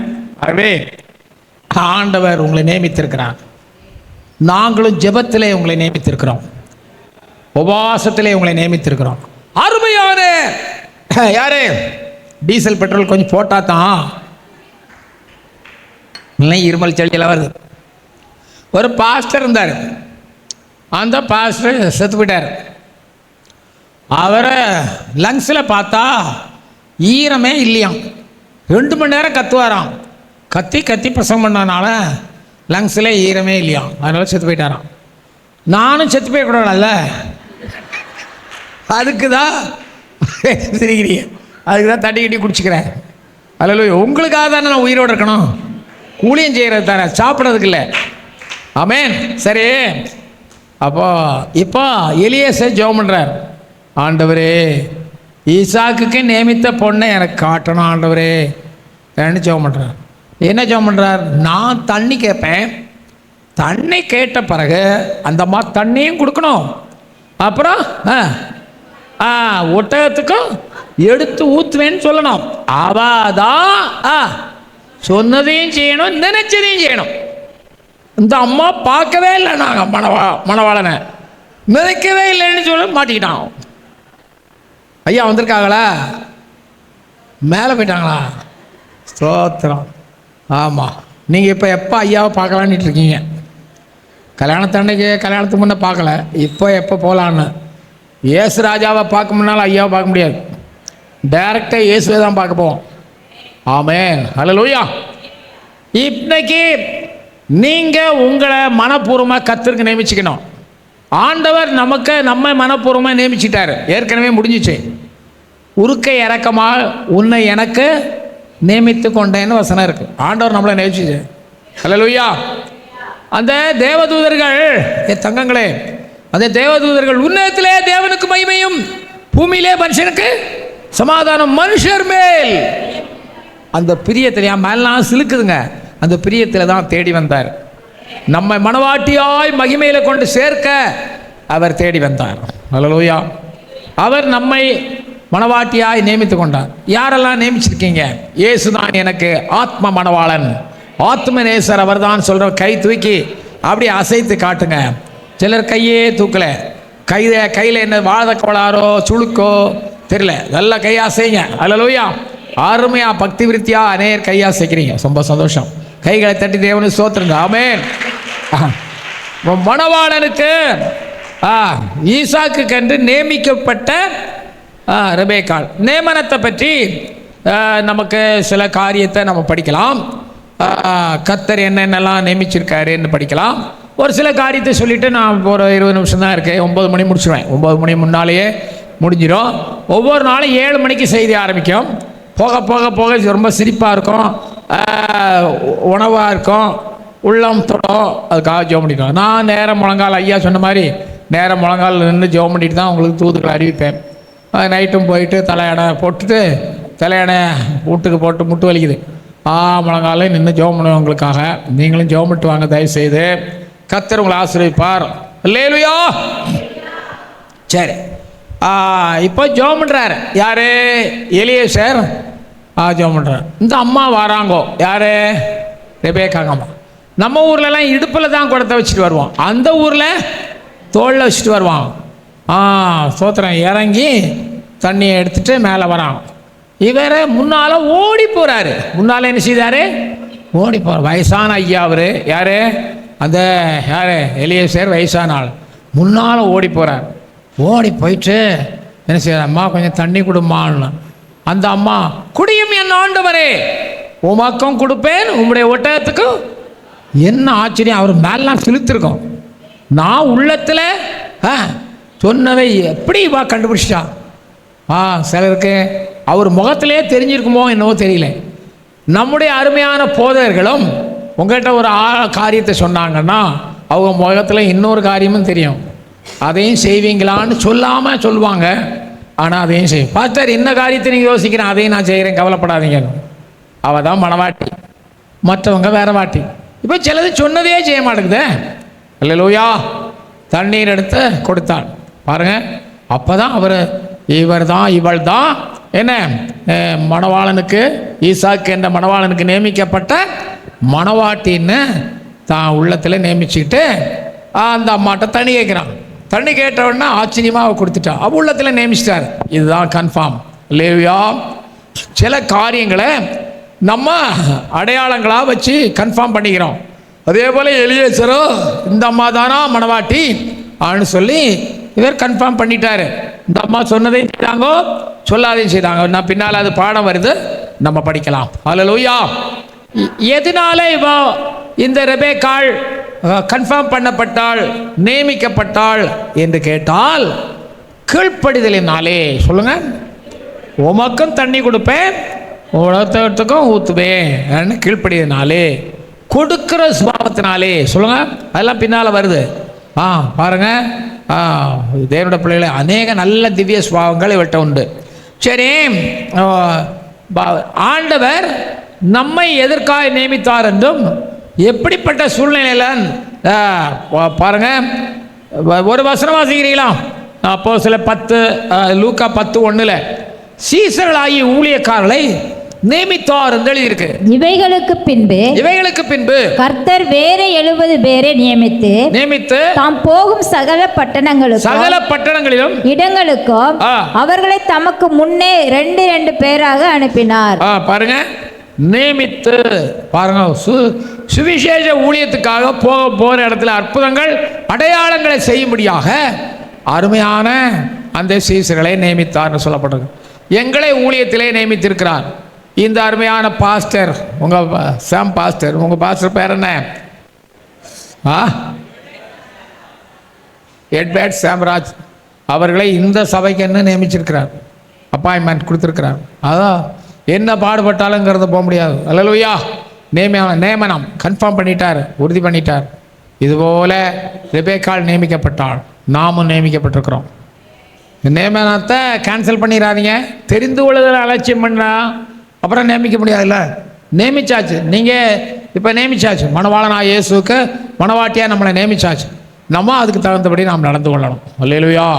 தேவனுடைய பிள்ளை எவ்வளோ அவமானம். அன்னைக்கு அப்படி தான் ஒரு பிள்ளை கல்யாணத்துக்கு சொந்தக்காரங்களாம் வந்துட்டாங்க.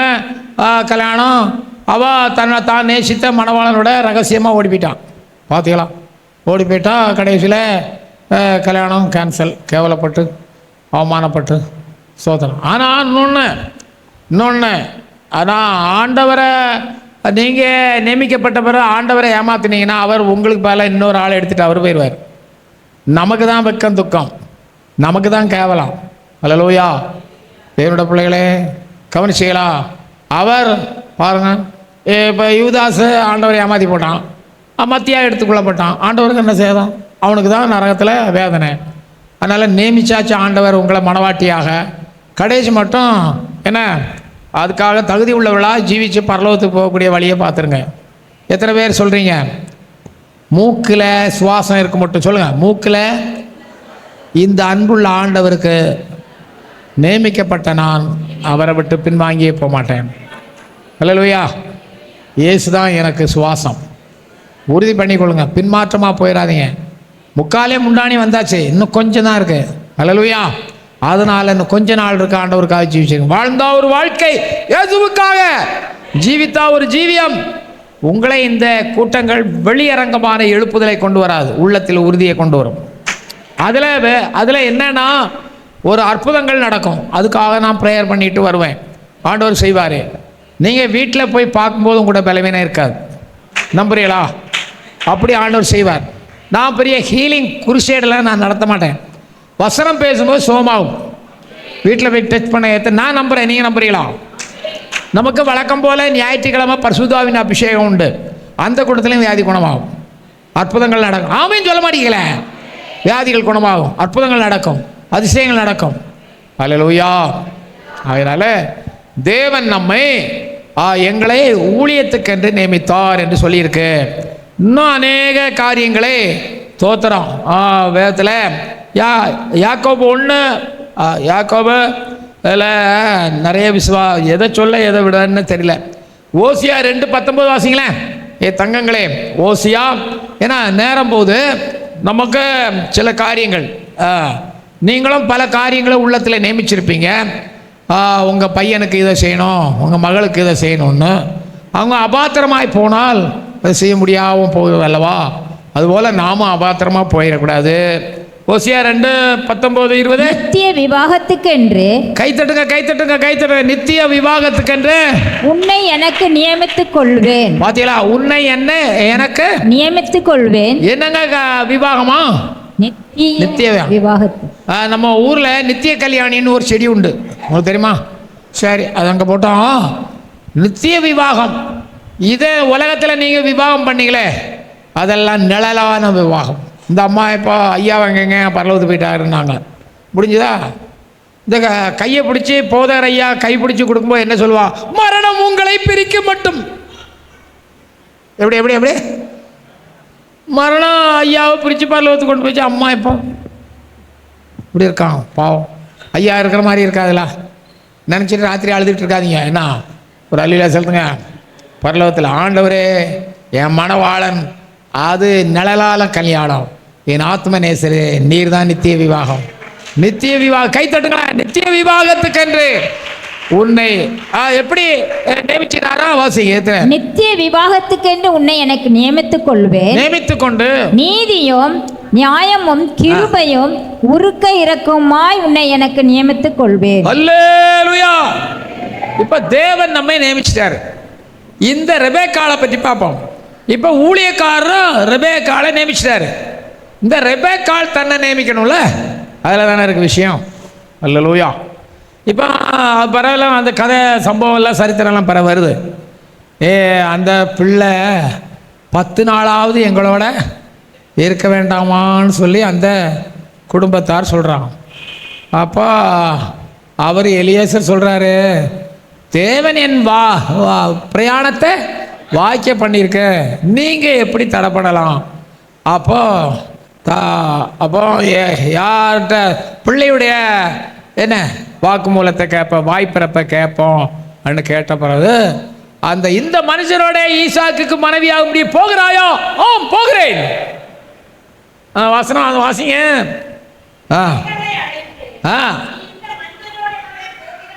ரெபேக்காளை அழைத்து இந்த மனுஷனோட நீ போகிறாயா என்று என்றார்கள். என்ன சொன்னா? அப்ப தன்னை நியமிச்சிட்டால. யாருக்கு? ஞானஸ்நானம் எடுக்கிறேன், பரிசுத்தாவி பெறுகிறேன், இந்த பொல்லாத சுபாவத்தை விடுகிறேன், இயேசுக்கு பிரியமாயிருக்க விரும்புகிறேன், ஜெபம் பண்ணுகிறேன். சம்மதிச்சான். எத்தனை பேர் இன்னைக்கு ஆண்டவருக்கு சம்மதிக்க போறீங்க? சம்மதிக்கலன்னா கல்யாணம் நடக்காது. அல்லேலூயா. ஆமாம் போகிறேன் என்றான். 10 நாளா இந்த லாபானுடைய அம்மாவும் சோதரம், லாபான் சகோதரன், அப்பாவும் அம்மாவும் எல்லாரும் 10 நாள் வீட்டில் இருந்தா ஆறுன கஞ்சி பழைய கஞ்சி இந்த மாதிரி மனதை மாற்றிடுவான். அதனால எதுக்கும் டிலே பண்ணக்கூடாது. ஞானஸ்நானம் எடுக்க, அபிஷேகம் பெற, ஆவிக்குரிய ஜெய்வித்தில் முன்னேறி போக டிலே பண்ணக்கூடாது. 10 நாளாவது பிள்ளை எங்களோட 10 நிமிஷம் கூட இருக்க முடியாது. சுபாவத்தை மாற்றிடுவான். சுபாவத்தை ஞானஸ்தானம் எடுக்க வேண்டியவங்க உடனே எடுத்துடணும். அடுத்த வருஷம் பார்க்கலாம். அடுத்த வருஷம் நீ இருந்தா தானே போய் சேர்ந்துட்டேன்னு என்ன பண்ண முடியும்? ஒரு பாட்டியம்மா அப்படிதான் சொன்னான். அம்மா பாட்டியம்மா நான் தான் எடுக்க வேண்டாமா?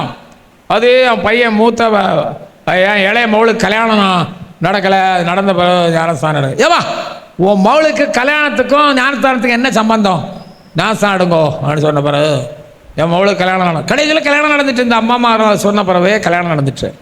ஏன்னா பாடியம்மா ஞானஸ்தானம் எடுக்கணும்மா, என் பையனுக்கு பிள்ளை இல்லை, அவனுக்கு பிள்ளை பிறந்த பிறகு ஞானஸ்தானம். இந்த கிளவியை பார்த்தியலாம், ஒரு உருட்டி இருக்குது இந்த கிளவி. அல்லேலூயா. நானும் கிழவன் தான், அதனால தான் கிளவின்னு சொல்கிறேன் உரிமையா. அல்லேலூயா. அன்பானே, கடைசியில் பையனுக்கு பிள்ளையும் பிறக்கலை, இவங்க ஞானஸ்தானம் எடுக்கலை, போய் சேர்ந்தானோ. காற்றுள்ள போதே தூற்றிக்கொள்ளணும். தேவட பிள்ளைகளே தோத்திரம். போகிறாயா? ரைட் போகிறேன். இனி வாய்ப்பிறப்பு வந்தாச்சு, யாரும் தடை செய்ய முடியாது, யாரும் தடை செய்ய முடியாது. நீங்கள் வாயை திறந்து சொன்னால் பிசாசு உங்களை தடை செய்ய முடியாது, சொந்தக்காரன் உங்களை தடை பண்ண முடியாது, எந்த சக்தியும் உங்களை தர முடியாது. நான் ஏன் இஷ்டம், நான் போகிறேன். போலீஸ் ஸ்டேஷனில் போயிட்டு சிலர் கல்யாணம் முடிச்சுக்கிடுவாங்க. ஊர் உலகம் எல்லாம் பகைச்சு போலீஸ் ஸ்டேஷனில், ஏன்னா இந்த பொண்ணை நீ நேசிக்கிறேன், அவன் நேசிக்கிறேன், இவனை நீ நேசிக்கிறேன், அவன் நேசிக்கிறேன், மரண பரிந்தும் பிரிக்க மாட்டீங்களா? போதவர் சொல்கிறத போலீஸ்காரர் சொல்லுவார். விளங்கலையா? பாருங்க, கலாட்டா கல்யாணம். என்ன கல்யாணம்? ஆமாம், போலீஸ் ஸ்டேஷனில் கல்யாணம். அப்போ அந்த பிள்ளை சொல்லுத பிள்ளைகிட்ட, நான் உன் அம்மா, நான் உன் அப்பா, அவனை விட்டுட்டு எங்கள் கூட வரா முடியாது, அவன் கூட போயிடுச்சு. இல்லையா? அவன் காப்பாற்றினாலும் சரி கொன்னாலும் சரி அவன் கூட தான் போகுதில்ல, போயிடுச்சுல. இல்லையா? அதனால் யாரும் இந்த மாதிரி யாரையும் இவனையும் நேசித்து போயிடாதீங்க தங்கங்களை, தங்கச்சி மாறு விளங்காமல் போயிடும். அதனால் அரேஞ்ச் கல்யாணத்துக்கு சம்மதிங்க. இந்த லவ் மேரேஜ் எல்லாம் ஒத்து வராத கதை. அதனால் ஐயா ஏன் கை தட்டுறாருன்னா ஆமாம் பாஸ்டர்னு அர்த்தம். இல்லையா? எனக்கு தான் 52 வருஷமா ஊழியத்தை செய்கிறேன்னு அது சிக்னல் தெரியாதா? அல்லேலூயா. அந்த அக்கா ரெபேக்கா அக்கா என்ன சொன்னா? போகிறேன். ஒரு வார்த்தையோட எல்லா லாபானுடைய வார்த்தையோ அம்மாவுடைய நாளையும் எல்லாம் வீட்டுக்கு போனவரை தங்கம் வெள்ளி பொண்ணு வாசனை திரவியம் எல்லாம் வாங்கி வச்சுக்கிட்டு பிள்ளை 10 நாளாவது உலகத்தில் எல்லா ஆசீர்வாதங்களையும் அனுபவிச்சுக்கிட்டு பிள்ளை 10 நாளாவது எங்களோட இருக்கக்கூடாதோ அப்படின்னு சொன்ன மாதிரி எல்லா வியாதி குணமாச்சு, பேய் போச்சு, பிள்ளை சுனியம் போச்சு, கடன் அடைஞ்சிது, கஷ்டம் நீங்கிச்சு, கல்யாணம் நடந்தது, பிள்ளை பிறந்தது, எல்லா வீடு கட்டியாச்சு, எல்லா நன்மையிலையும் வாங்கி வச்சுப்பட்டது. இன்னும் 10 நாள் தேவையா இது? அவள் சொன்னா 10 நாளெல்லாம் கூட போக முடியாது, என் மனவாளன் கூட போகணும், 10 நிமிஷம் கூட ஏறு வட்டத்தில் போ, அவ்வளோதான். அல்லேலூயா. யாரும் என்னை தடை செய்ய முடியாது. எத்தனை பேர் சொல்ல முடியும்? என்னுடைய ஆவிக்குரிய ஜீவியத்தை சாத்தான் கூட தடை பண்ண முடியாது, எந்த சக்தியும் தடை பண்ண முடியாது. என் ஜெப ஜீவியத்தை, என்னுடைய பரிசுத்த வாழ்க்கையை, என்னுடைய நேர்மையான இயேசுவோடு நான் பண்ணுற உடன்படிக்கை யாராலே கேன்சல் பண்ண பார்த்தீங்களா? அதான் நாம் கர்த்தரை நியமித்து கொள்ள வேண்டும். நாம் கர்த்தரை என்ன செய்யணும்? ஆமாம், ஸ்தோத்திரம் ஆண்டவருக்கு. நிறைய விஷயத்தை நாம் சொல்லலாம். 2 கொரிந்தியர் 11:2 வாசிங்க. நான் ஒரே வசனம் வாசித்து நான் முடிச்சிடுவோம். 11 நான் 5 நிமிஷம் தான் இருக்கேன். நான் 9 மணிக்கு எல்லா நாளும் 7 மணிக்கு பிரசங்கம் ஆரம்பிக்கும். நாளைக்கு செகண்ட் டாபிக் படிக்க போகிறோம். துறவண்டையில் ரெபேக்காள் சொல்கிற டாபிக் படிக்க போகிறோம். அதில் உள்ள விஷயங்கள். புஸ்தகம் கிடைக்காதவங்க முடிஞ்ச பிறகு வாங்கிட்டு போங்க. அது 100 ரூபா, 130 ரூபா விலை, தள்ளுபடி 30 ரூபா, 100 ரூபாய்க்கு வாங்கிக்கிங்க. வாங்கினவர்கள் முடிஞ்சால் காசு கொடுங்க, இல்லைன்னா நாளைக்கு கொடுங்க. ஸ்தோத்திரம், கர்த்தர் உங்களை ஆசீர்வதிப்பார். 2 கொரிந்தியர் 11:2 நான் உங்களை கற்புள்ள கன்னிகையாக கிறிஸ்து என்ன கன்னிகை? கற்புள்ள கன்னிகை. அது என்ன பின்னால பாயிண்ட்ஸ்லாம் வருது. ரெபேக்காள் கற்புள்ள கன்னிகை. நம்ம கற்புள்ளவர்களாக இருந்தால் தான் ஊழியக்காரர்கள் நம்மை ஆண்டவருக்குன்னு நியமிக்க முடியும். ஜீவியம்தான்.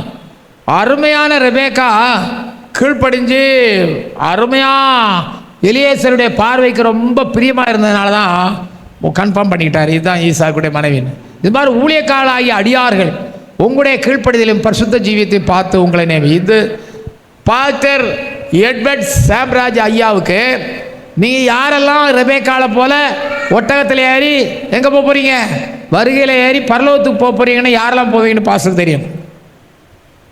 நீங்கள் பேசாமல் இருக்கீங்க. நீங்கள் முடிஞ்ச பிறகு பாஸ்டர் நான் வருகையில் போவான்னு போய் கேட்டுட்டு இருக்காதீங்க. நீங்கள் நெஞ்சில் தட்டி உங்கள் மனச்சாட்சிட்ட கேளுங்க, அது சொல்லிக் கொடுக்கும். பாஸ்டர் எஸ்கேப் ஆகிட்டேன், தப்பிட்டு.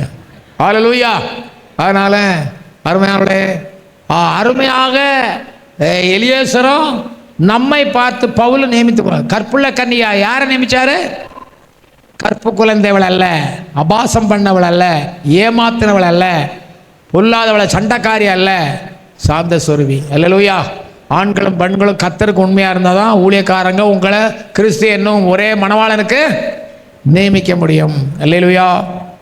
அப்போ 3 நியமனம் இருக்கு. இயேசு நம்மை நியமித்து கொண்டார், ஊழியக்காரங்க நம்மளை நியமித்து கொண்டாங்க, அடுத்தது நாம் நம்மை இயேசுக்கு நியமித்து கொள்ளணும். அதுதான் ரொம்ப முக்கியம். அல்லேலூயா. எத்தனை பேர் சொல்கிறீங்க வாழ்ந்தா ஒரு வாழ்க்கை, ஜீவித்தா ஒரு ஜீவியம், நித்தியமாக என் மணவாளன் இயேசுவோட இருக்கணும், வேறொரு ஆசை இல்லை, இயேசு ராசா நகநட்டை தவிர வேறு ஒரு ஆசை இல்லை, இயேசு ராசா ஜவுளி கடையை தவிர. அல்லேலூயா. வேறொரு ஆசை இல்லை, இயேசு ராஜா மூக்கு முட்டை தின்றதை தவிர. அல்லேலூயா. எதில் பிரிய வச்சிருக்கீங்க? ஆமென். நான் பரியாசம் பண்ணுறேன்னு நினைக்காதீங்க. எதில் ஆண்டவரோட அதிகமாக அன்பு செலுத்துறீங்களோ அதை நேசிக்கிறீங்க. அப்போ நீங்கள் எங்கே எதை நியமிச்சிருக்கீங்க? உங்கள் உள்ளத்தின் ஆழத்துக்கு தெரியும். என்ன நேசிக்கிறியா நேசிக்கிறியா நேசிக்கிறியான்னாரு. ஆமாம் ஆண்டவரே நேசிக்கிறேன்னு அழுதார். அல்லேலூயா. அவர் இன்னைக்கு முதல் ரத்தன கல்லாய் சியோனில் முதல் அஸ்திபார கல்லா இருக்கார். அவர் பேர் என்ன? பீட்டர். என்னங்க பீட்டர் பாருங்க. அவரும் ஆண்டவரை மறுதளிச்சிட்டாரு, மனம் கசந்து அழுதாரு, எல்லாம் சரிதான், அது திருந்திட்டார்ல. அல்லேலூயா. நல்ல சியோன்லே முதல் அஸ்திபார கல்லாய் மணவாட்டி என்னும் நகரத்திலே மணவாட்டியாகிய புதிய எருசலேம் இறங்கி வருது. அப்போ அதில் ஒரு ஆளுன்னா ஒரு மணவாட்டி தானே. லேவியா சொல்லுங்க, ஊழியர்களாகி நாங்களும் நீங்களும் நியமிக்கப்பட்டவர்களாக இருக்கிறோம். தேவன் நம்மை நியமித்து விட்டார். அருமையான ஊழியக்காரர்கள் நம்மை நியமித்து விட்டார்கள். அருமை சகோதர சகோதரிகளே, ஜெபமே என்னுடைய நியமனம், வேத வாசிப்பே என்னுடைய நியமனம், என் சுபாவங்களை மாற்றிக்கொள்வதே என் நியமனம், ஆண்டவருக்காக வாழ்வதே என் நியமனம், என் ஆண்டவரை துக்கப்படுத்தாபடி நான் ஜீவிப்பதே என்னுடைய நியமனம். எத்தனை பேர் நியமிச்சு கொண்டீங்க? எல்லாரும் எதிரிங்க விட்டு போகலாம். என்ன அப்பா எதிரிய தோத்திரம். அவன் மணி 9 ஆகல. அப்போ நம்ம இன்னைக்கு 4 பாயிண்ட்ஸ் தான் படித்தோம். நாளைக்கு செகண்ட் நல்லா உற்சாகமாக போகும். நல்லா மற்றவர்களை அழைச்சிட்டு வாங்க. நீங்கள் ஆன்லைனில் பார்க்கலாம், மாத்திரமல்ல புக்கில் படிக்கலாம். எல்லாவற்றிலும் மேலானது நேரே பிரசங்கம் கேட்பது தான். அதுதான் உங்கள் உள்ளத்தை தொட்டு உங்கள் ஆத்மாவில் மிகுந்த சந்தோஷத்தை கொண்டு வரும். ஆன்லைனிலே பார்த்த அருமை சகோதர சகோதரிகளுக்கு எங்கள் வாழ்த்துக்களையும் நன்றியும் தெரிவிக்கிறோம்.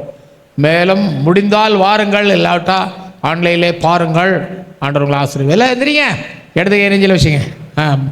தோத்திரம் இடது கை நெஞ்சில் வச்சுங்க. அப்படியே கையாசைங்க பார்க்கலாம். ஆண்டவரே தோத்திரம். இந்த ஓசியாவில் உள்ள வசனத்தை 2:19-20 ஒரு தடவை கூட வாசிங்க. என்ன அருமையாக சொல்கிறாரு பாருங்க. ஓசியா 2:19-20 இந்த அம்மா வாசிப்பாங்க. நம்ம அப்படியே ஜெப நிலையிலே இடது கை நெஞ்சில் வச்சுட்டு அப்படியே ஆண்டவர் நம்மளை நியமிச்ச அன்பை எண்ணி பார்ப்போம். வாசிங்கம்மா. நித்திய விவாகத்துக்கென்று நித்திய என்ன விவாகம்? நித்திய விவாகத்துக்கென்று உன்னை எனக்கு நியமித்துக் கொள்வேன். இப்ப சொல்லுங்க, என்னை இயேசு நியமித்தார். என்னை இயேசுவின் நித்திய விவாகத்துக்கென்று என்னை இயேசு நியமித்தார். நீதியும் நியாயமும் நீதியும் நியாயமும் கிருபையும் உருக்க இரக்கவுமாய். அப்பா நீதி நியாயம் கிருபை உருக்க இரக்கம். 5 காரியம் சொல்றார். 5 காரியம் எனக்கு நியமித்துக் கொள்வேன். எத்தனை காரியம் சொல்லி நீ இதனால உன்னுடைய ஜெபத்தினால காரியத்தினால இல்ல, என்னுடைய மறுபடியும் வாசிங்க. நித்திய விவாகத்துக்கென்று உன்னை நியமித்துக் கொள்வேன். நீதியும் நியாயமும் ஆண்டோடைய நீதி ஆண்டோடைய நியாயம், அப்புறம் கிருபை உருக்க இரக்கவுமாய் உன்னை எனக்கு நியமித்துக் கொள்வேன். அவருடைய இரக்கத்தினால நியமிச்சாராம். நான் ரூத்தை பற்றி சொன்னோம்ல, ரூத்து பெரிய பணக்காரின்னா நியமித்தார். ஐயோ அவா ஒரு விதவை, கைவிடப்பட்டவா. உருக்கம் இரக்கம் கிருபை நியமிச்சாரா இல்லையா? போவாசு அதை விட இரக்கம் உள்ள ஒரு இயேசு. எல்லாம் கைகளை தட்டி நல்ல என்னை நியமித்து கொண்டீரே, வருகையில் எடுத்துக்கொள்ளும்படி என்னை நியமித்து கொண்டீரே. 3வது உலக மகா யுத்தம் வரப்போகிறது, அதுக்கு முன்னால் உங்களுடைய ரகசிய வருகை வருமே, உங்களுடைய வருகையில என்னை எடுத்துக்கொள்ளும்படியா நியமித்து கொண்டான். ஏன் கை தட்டி நிறுத்தினீங்க? வீட்டுக்கு போக அவ்வளோ அவசரமா? அடி கையே இயேசுவே என் பொல்லாத வழிகளை விட்டு, உமக்கு பிரியமில்லாத வார்த்தைகளை விட்டு, பிரியமில்லாத சிந்தனையை விட்டு, எல்லா பார்வையை விட்டு, யோசனையை விட்டு நான் உம்மிடமாக திரும்புகிறேன், என்னை நியமித்துக் கொள்கிறேன். ஸ்தோத்திரம். நீங்கள் ஒருத்தருக்கு கைப்பிடிங்க பார்க்கலாம். பாசையா வாங்க, ஒரு கைப்பிடிங்க. கர்த்தர் உங்களை நியமித்து கொண்டார். நித்திய விவாகத்துக்கு உங்களை நியமித்தது போல என்னை நியமிச்சிருக்கிறார். நம்ம எல்லாரும் அவருடைய நியமத்துக்கு உண்மை உள்ளவர்களாய் பரலோராட்சியம் போடும். ஸ்தோத்திரம். அல்லேலூயா. நான் ஒரு சந்தோஷமான செய்தி சொல்கிறேன். ஒரு பெரிய பணக்காரன் ஒரு ஏழை பெண்ணை தான் மகனுக்கு நியமிச்சான்னு அவளுக்கு எவ்வளோ சந்தோஷம் இருக்கும். புரியலை உங்களுக்கு? ஐஸ்வர்ய சம்மனர் யார்? பிதாவான தேவன். அவருடைய குமாரன் யார்? இயேசு. அது ஏழைகளாகிய நம்மை, தகுதி இல்லாத நம்மை அடி அடி அடிய கையே ஆமென் ஆமென். நல்ல உணர்வோடு நல்லா அடிச்சிங்க. கர்த்தர் உங்களை ஆசீர்வதிப்பார். அல்லேலூயா. இன்னைக்கு என்ன வாக்குத்தத்தம்? கர்த்தர் என்னை மணவாட்டியை நியமித்து கொண்டார். நான் அந்த சந்தோஷத்தோட போகிறேன். பெரிய பணக்காரர் அவரு, ஐஸ்வர்ய சம்மனர், அழியாத நித்திய விவாகம். அல்லேலூயா. என்ன சிஸ்டர் கல்யாணம் நியமிச்சாச்சு, பெரிய டாக்டர், என்ஜினியர், பெரிய ஆளு நியமிச்சாச்சு. பரவாயில்லையே, வாழ்த்துக்கள் கை கொடுக்குறோம்ல. இதெல்லாம் மாறாத ஒருவர் நம்மளை கைப்பிடிக்க முடியாது நியமித்து கொண்டார். நம்முடைய அவருடைய கைப்பிடி. நான் உன்னை நியமித்துக் கொண்டேன். மகனே மகளே, நீ என்னை நியமித்திருக்கிறாயா? உள்ளத்தின் ஆழத்திலே சொல். வேற யாரையும் நேசிக்கிறாயா என்ன தவிர? உலகத்தை 2வது 3வது நேசித்துக்கோ, ஆனால் ஃபர்ஸ்ட் ஸ்நேகம் என் மேலே தான் இருக்கணும்னு கர்த்தர் விரும்புகிறார். எப்படியே பரவசமாக கையை தட்டி தேவனுக்கு சொல்.